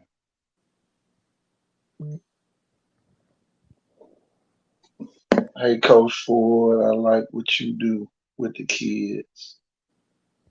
That's a great pick. You see that, Coach? We'll I put ain't that seen on it the yet. I screen. was bragging on the pick right there. That's a great pick you sent me. Maybe we can get that and put that on there. Hey, Coach Ford, Yeah, I'm what you do gonna with go grab it. Thank you, Let sir. me go grab Appreciate that, man. Y'all, and man, I'm telling you, man, just so much be going on, man. Oh, it be so much, Joe. And man, I'm so glad that we do it the way we do it, compared to, you know, we can't do it another way. We can only do it our way. Hmm. And that's the thing that kind of separates us, you know. Yeah. Um, We just do what we do, man, and we ain't trying to, hurt nobody's feelings or steer nobody the wrong way or whatnot. But I mean, be grown about it and do your own thing or whatever you need to do. But Mr. Banks, I appreciate you. I really do. That's makes me feel real good, buddy. Look at this picture, man. Him hands inside. Look at him trying to chop rip right there. Look at the kids in the Chop background. plug, whatever he choose. Oh yeah, man, they riding on it.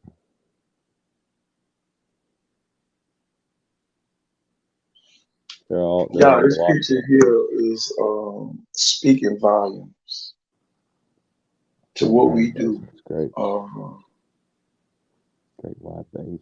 Yeah, V it's pack. crazy, man.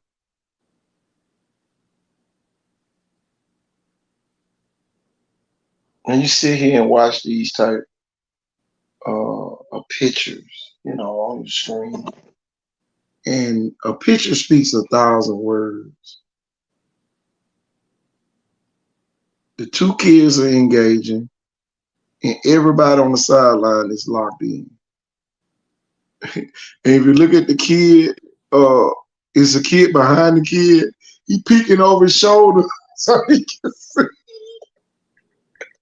Yeah, you can't. The But look kid at with the that green shirt other on to kid. the left.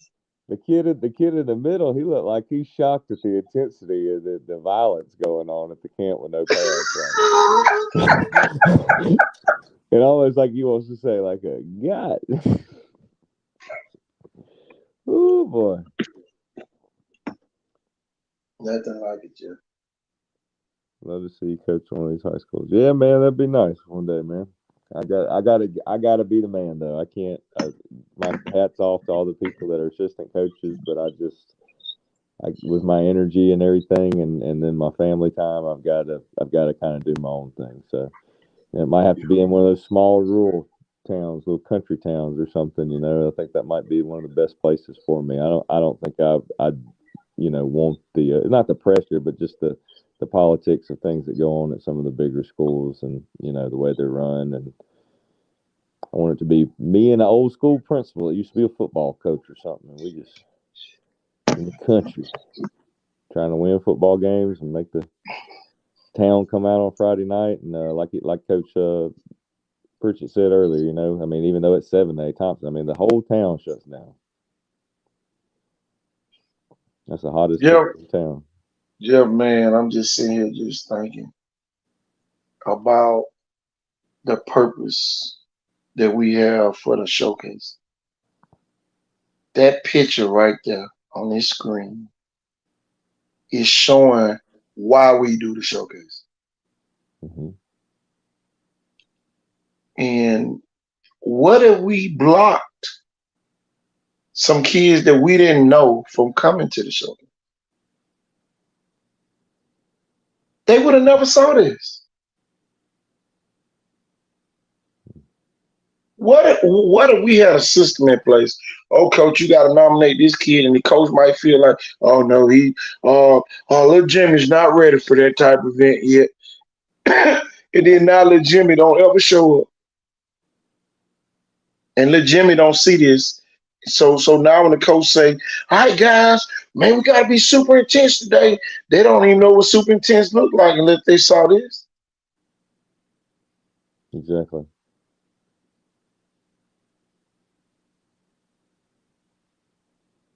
Y'all, this is wow. I'm strolling through Twitter, and this pops up on my screen from our showcase. Y'all, I didn't take this picture. One of the parents or somebody took this one. Hmm. Y'all, Yeah, this is why we do these, y'all. This is that, why. that picture says 1,000 words. I mean, you look at some of the kids that may, we don't know what they're going to be, but maybe some of these kids, they like football, but right there, it's almost like everybody's so engaged. They're kind of on the edge of their seat. It's like, man, these guys are really playing football right now. And here we are out here in shorts and a t-shirt.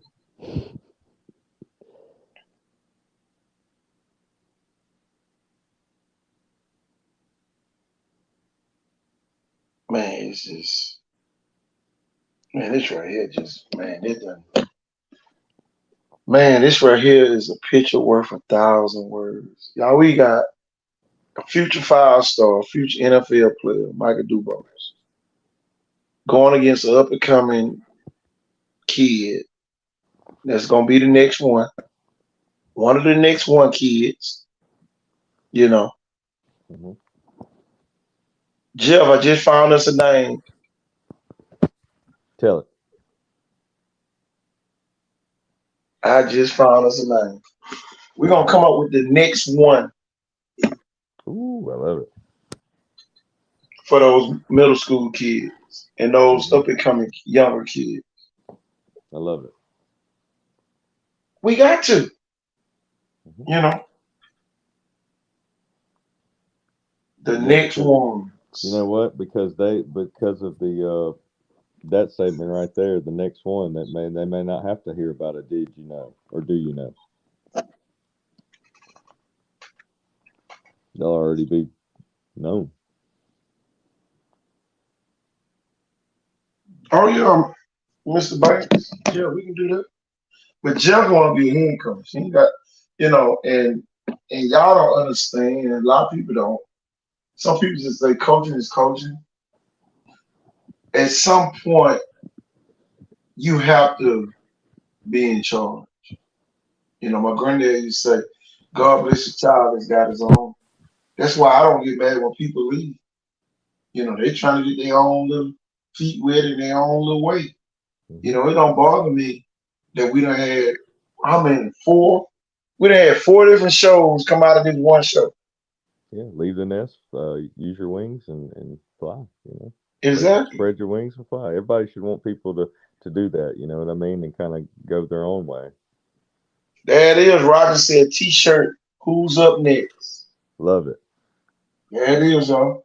Look who's up next. Oh, look who's up next. There it is, y'all. Hmm. There it is. That is one thing about us, man. We don't get mad. You know, yeah, we understand. We understand. Y'all, me and Jeff just two former middle school coaches that were very successful at what we did on the middle school level and coached on the high school level as well. Wouldn't trade So, anything for our experience. man, wasn't trading for nothing. Not a single day. Man, come on, I man. thank God for it every day. I believe He really placed me to be there, and it was supposed to be the way it was. And man, did I have a great time and meet some great kids. Think about our coaching trees, man. We got former players that's coaching now. Yeah, man. I mean, So Rodney Gill. I mean, I coached him and Dejon Ingram, and look at him now. I mean, he's won back to back middle school. I was so honored. It was one of their near games of the playoffs, or one of the first playoff games, and I'd been putting him off just because of my work schedule, and I really wanted to come to a big game. I knew his team was dominant, but I hadn't seen him play live. But he asked me to kind of do a pep talk, locker room pep talk, and a little team prayer or whatnot, and it was awesome. And then his dad, he coached with me back in the day, and Dazon's dad off of that team at Hankins. And man, I tell you what, it was great seeing his dad, there, and he's like kind of the cameraman, and takes a lot of pictures of the kids and video, and it was just awesome. It made me feel like that's what I did it for, man. I mean, just to see somebody like him, that 1 minute he was a kid getting named by Joey Warner in the Sports Report Press before it became Call News about being 20 points average a game, middle school player of the year. And then Dazon ends up, becoming Mr. Basketball and playing for Alabama. So that's just 2 kids, and a lot of people don't even remember me coaching basketball. But I had a really fun time doing that too. Man, it's so many titles that we had when we coached at those middle schools, man. Y'all would be just blown away.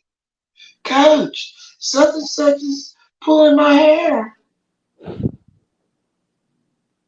Now you gotta pull little Johnny out of line and bring him over there and talk to him. Little Johnny, why you pulling her hair? Cause she just gets on my nerves. She didn't say nothing to you. Man, y'all will be shocked at some of the stuff that the kids will say in a run of a day. Y'all will be shocked. Some of y'all will be so just blown away by what your kids might say when adversity sets in, or when they did something they had no business doing and they was trying to get out of it. A lot of parents would have been mad at us if we didn't have great problem solving skills.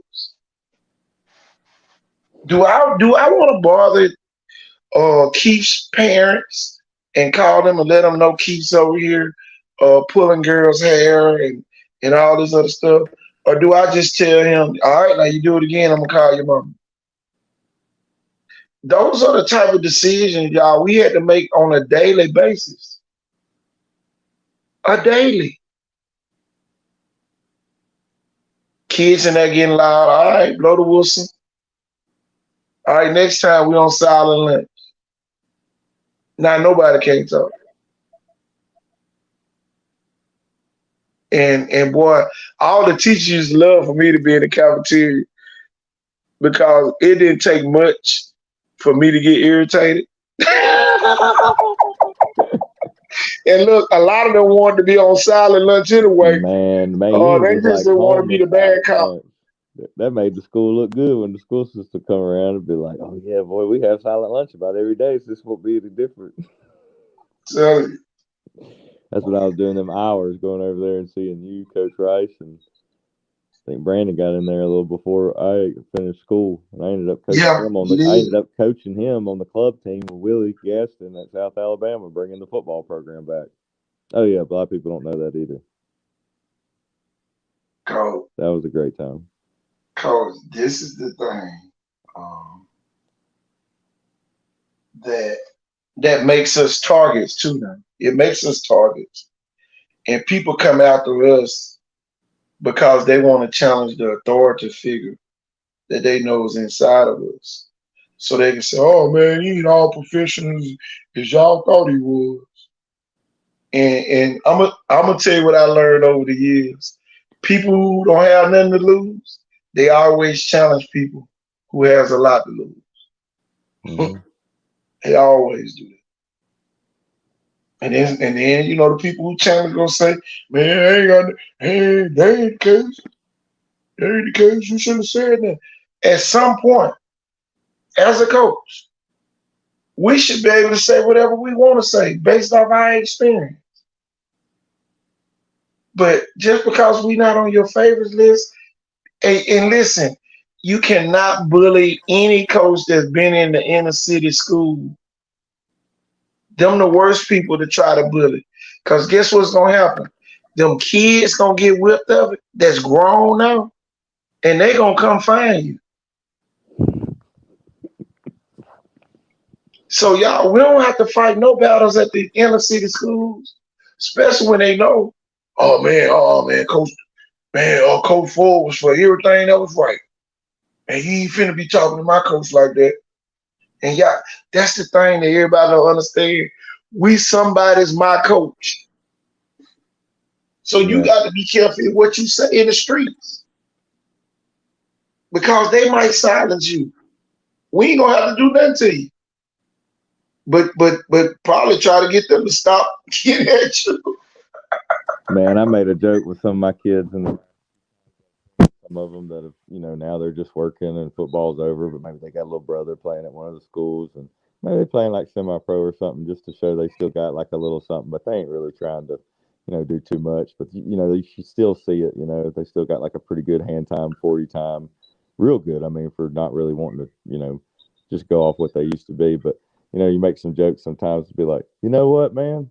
You know what I think some days? I think some days around this city, if I didn't even know it, I bet you guys had my back, and y'all might have even took up for me a time or two, and I didn't even know it. They were like, "Oh yeah, coach. I mean, we got you." And I was just Sure. like, that right there. I was from a couple of them. I was like, well, you know what? That's all I need to know, man. Like, I don't even know behind the scenes. Somebody could be watching out for me. One of my kids or a group of them or something. Just kind of like, that's my That's the coach, man. part that a lot of the people really don't get, and they wonder why we are liked by people who they least expect us to be liked by. And that's why, man, you have to be careful what you say about people because they might have more power than what you ever imagine. You know what I'm having. And I know I ain't wrong nobody when I was at the schools. I always held kids accountable. And to this day, they said, man, Cole, man, we appreciate you holding us accountable. Cause man, we didn't know what we was doing. You know. You know what? Oh, You know what? I bet you've heard this before from your kids. They talk about their days playing for me. Like, that was the good old days. That was the good days. That was the good times.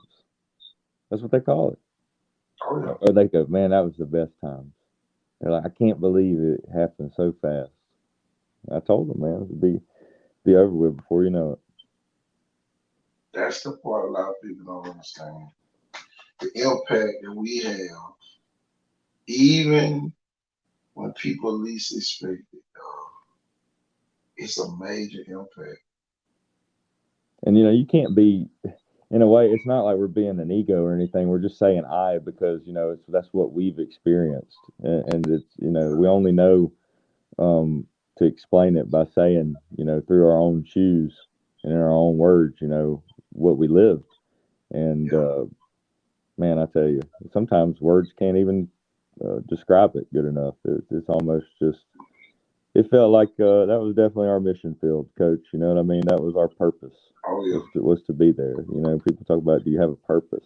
My purpose was to, and your purpose was to be at those schools and make a difference in those kids' lives. And not only the athletes, not only the football players.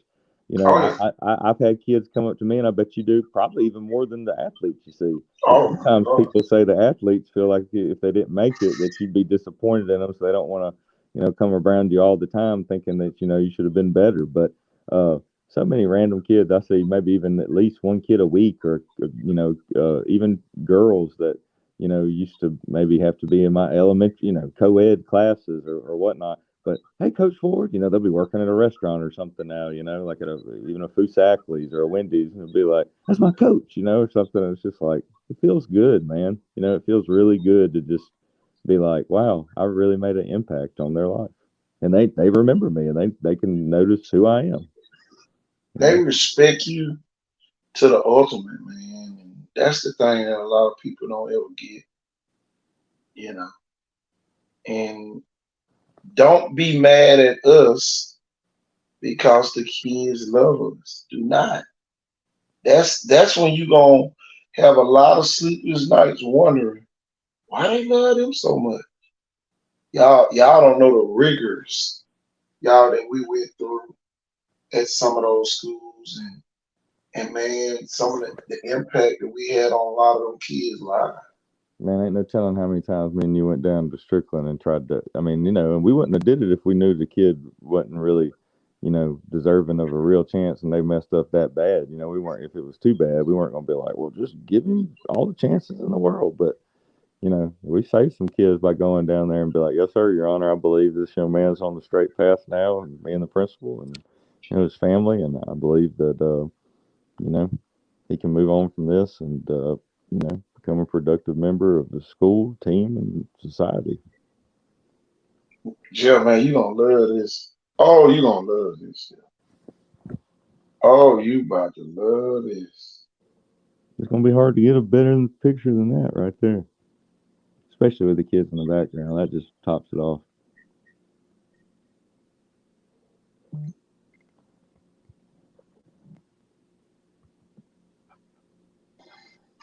Ooh.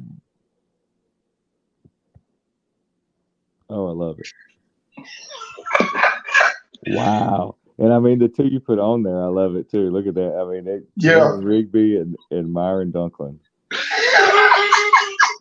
These are the benefits, y'all, of really coming to the showcase. And you know, whenever we come up with ideas, y'all, we try to include those kids because it wouldn't be an Icon Sports Southeast without those kids.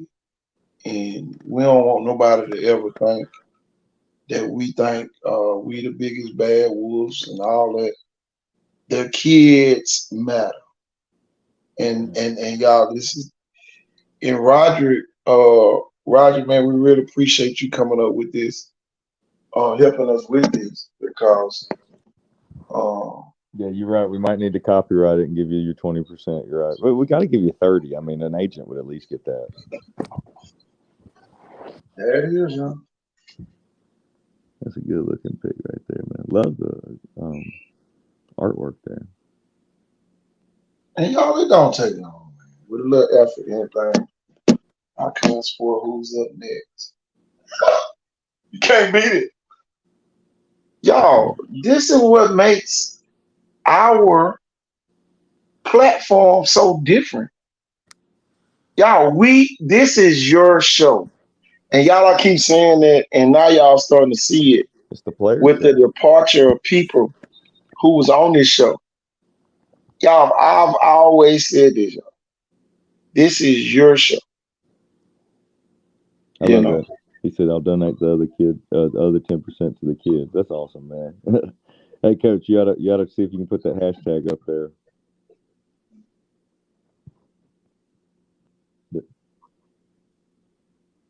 The Players Show. Hashtag the Players Show. Man, come on, man. What two better kids we could have put on here as a model? You know, Cameron Rigby. Upstanding young men and citizens of the community and athletes. Those are real. That's two student athletes. Everybody, those are top-notch student athletes.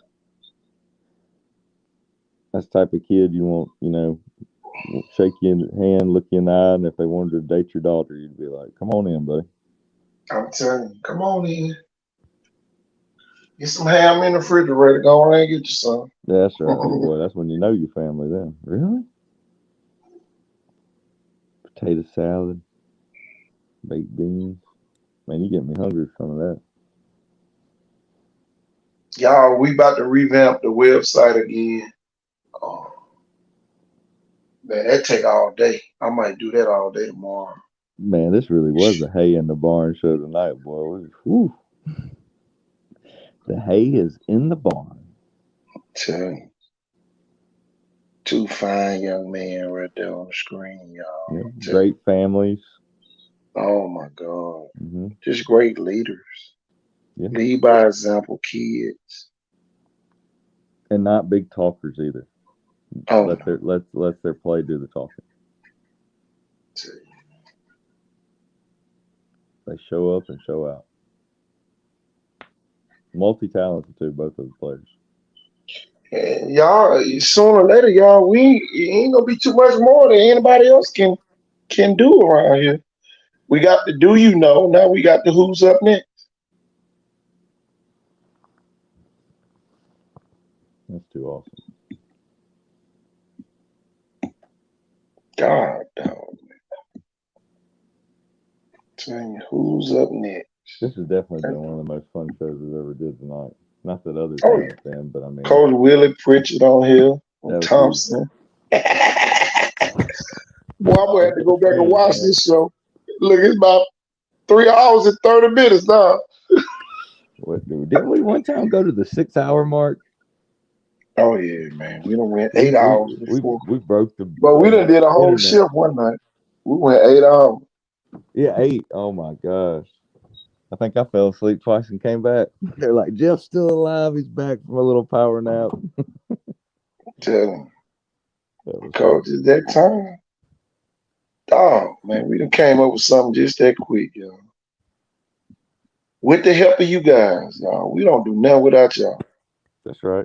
You ain't look, you ain't gonna look up and boy, we starting to I ain't gonna get started. I ain't gonna get started. Created by REM Productions. Tell you, we're gonna put that at the bottom. Love it. Hey, there's one thing we do. It wouldn't even matter about with the people. We give credit. Man, we don't. Man, that's the thing, man. Ain't no ego. Credit where credit's due. No bones about it. If you deserve credit, we got respect for it. We're gonna mention it. Y'all, it shocked me that people had the audacity to try to low class our show and say that we was on here talking about kids. Y'all, I hate defending myself when I know I didn't do nothing. You know. Now, if I did it, I'd have been with the. I would have been with the madness. You know, but y'all, man, it's crazy. Right, I got one from Texas too. Yeah, I mean, I figured. I mean, I was surprised he didn't already have one, but I mean, you know, they're trying to lock them both in.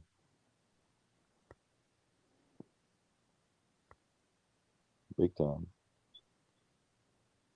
I just love it, man. I love all of it, y'all. I love the hoopla. I love all of it that come along with it. Man, imagine how cool this is going to be with some of our kids that normally don't get recruited by an Oklahoma or Texas because they're more considered Big 12 country, but now they come into the SEC.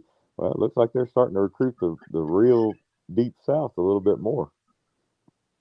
Not, you know, them Texas kids. I mean, yeah, man, they got great facilities out there, but I can tell you one thing: they do not have our speed out there. Not pound for pound. It's just something different here, man. Per capita. I can tell y'all this. The coaches from the University of Texas watching the show. One of them from Andalusia.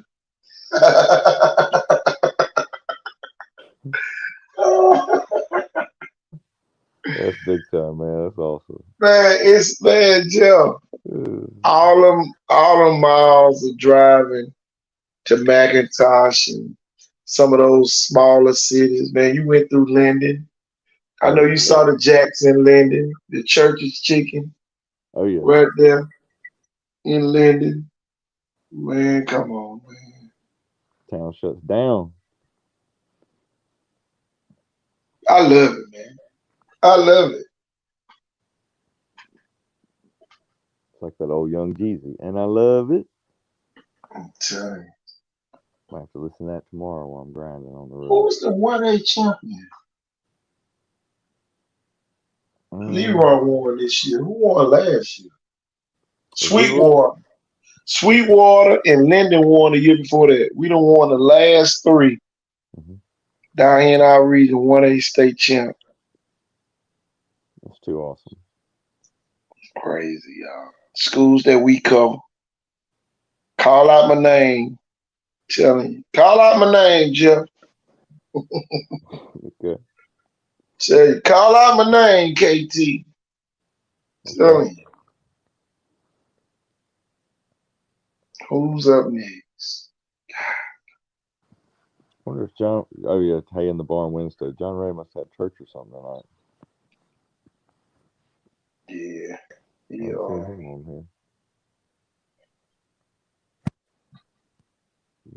I'm gonna tell you, man. I just love the fact that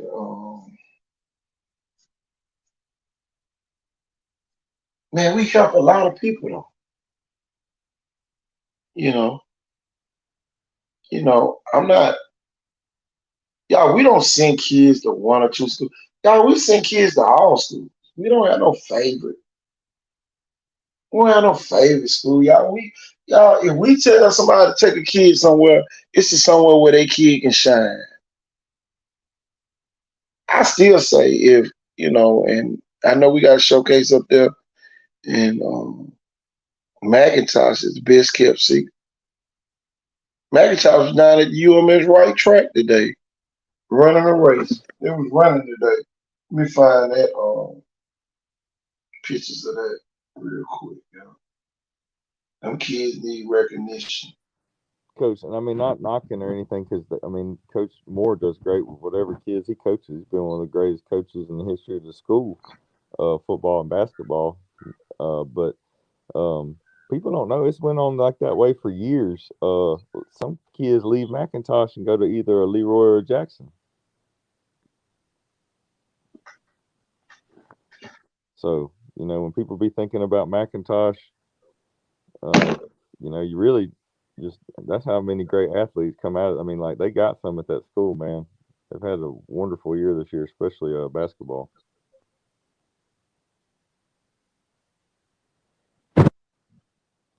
Yeah. PRC. You can only coach who stays and who you got. But I'm telling you, Jeff, I had a thought of probably going back to coach school ball, and get what that thought did. It went away. That thought went away real quick.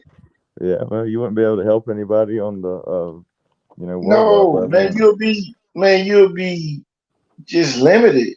I mean, Yeah, everybody yeah. at my school will be getting recruited, and see, that's the thing. I saw some comments. Some people made, "Who we here? It ain't none of your business. It ain't none of your business who I help."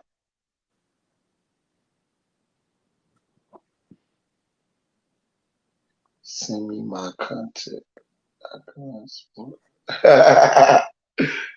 Mm-hmm. Contract. Oh So, yeah, I know what he was saying. Yep.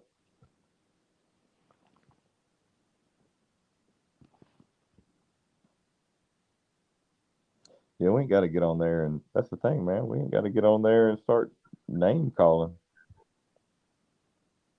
If you don't know what we've done or who we've so. helped or me, you the one out of the loop, man. You the Here go the one. thing, Jill. And if we did tell you, oh, they just trying to brag. Right. So y'all, some things They're y'all name ain't worth dropping. touching. Now they're name dropping. Yeah. But other people they can do it, but you can't do it. Uh-uh.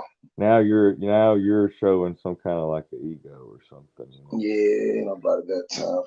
Ain't nobody got time for that rat race.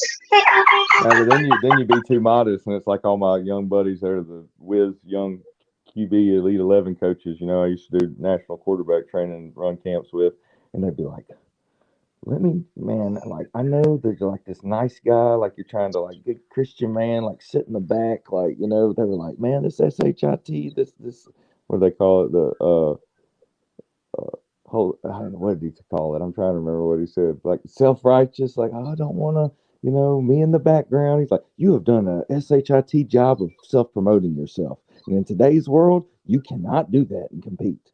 They were like, this is a cutthroat business, and me, I hate that kind of stuff, and I'm just like, okay, man, well, my bad. Thought I did a good job standing by the principal in the back of the picture, just holding up a number one. Jill, stand out the way. Right, but that's not the world we live in. Everything's supposed to be big old ticker tape parade. Oh, it is for about a week. But if you work at Mobile County Public Schools, man, you're gonna get to celebrate for a couple of days and about that week, and at the end of that, they're gonna be talking about right back to wild times. You better be on your And P's and my Q's thing after that. is, my new motto is, I'm not gonna kill you with kindness. I'm gonna kill you with silence. Cause I'm not gonna even talk to you. I'm at that point, and it's gonna be people trying to come up and talk that I Oh yeah, know yeah. that don't have good intentions, and I'm not even speaking. You know, Yeah, I'm gonna bad keep you energy, aside. bad vibration and frequency from that. I don't want to be around. I can tell the fake. You know what I mean? Should have known it from the beginning. Really did, but wanted to give you the benefit of the doubt and just try to take the high road. But really, the whole time, it's I mean, you got grown men nowadays that can't get over stuff or it don't matter. They're just always going to be holding a grudge. You can't even tell somebody, hey man, I was around your way, and next time I'm over there, though, maybe I'll we'll grab a bite to eat. You know what I mean? But it's just no response. Like that. Yeah. That's the new thing nowadays. Ghost somebody. Come on, man. Be a man. But like you said, maybe silence is the best way. But hey, man, no Silence animals gonna be here. my new killer. I can tell you that. Less is more. That's right. You're gonna have to go out the way to speak to me. That's the only way. I swear. Yeah, we're gonna keep it moving to the car. So, Coach, we do like officials do, especially like baseball umpires. As soon as the ball game, you head straight to the vehicle. You walk out the gate, straight to the car. so, You don't talk about nobody, and you know what people say. It's kind of like how me and you've been places before. We don't really talk to a lot of people. We do what we do, and we pack it up and leave. I've been told this by a lot of the guys that run the umpire association, the older school ones, the good one down here for years, and got a lot of guys have been even in that big time assistant coaches in high school football in the past, and they've said, a good official, whether baseball, football, basketball, don't matter, but a good official can, if he calls the game right and does a really good job, he can leave out of there and really nobody even knows he was there.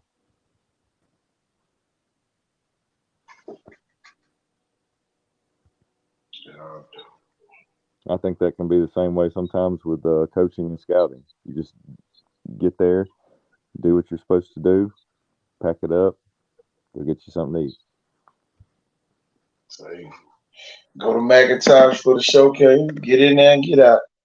That's it. I don't know though. Macintosh make you want to stay around for a little while. They try to feed you and socialize. And Oh yeah. you almost can't Come leave on, right had to off. bring some of them sausage. Coach, that deer Man, boy, I sausage, definitely need some of them damn sausage, dog. I can't even find them damn sausage. biggest deer sausage I ever seen in my life. Tell me.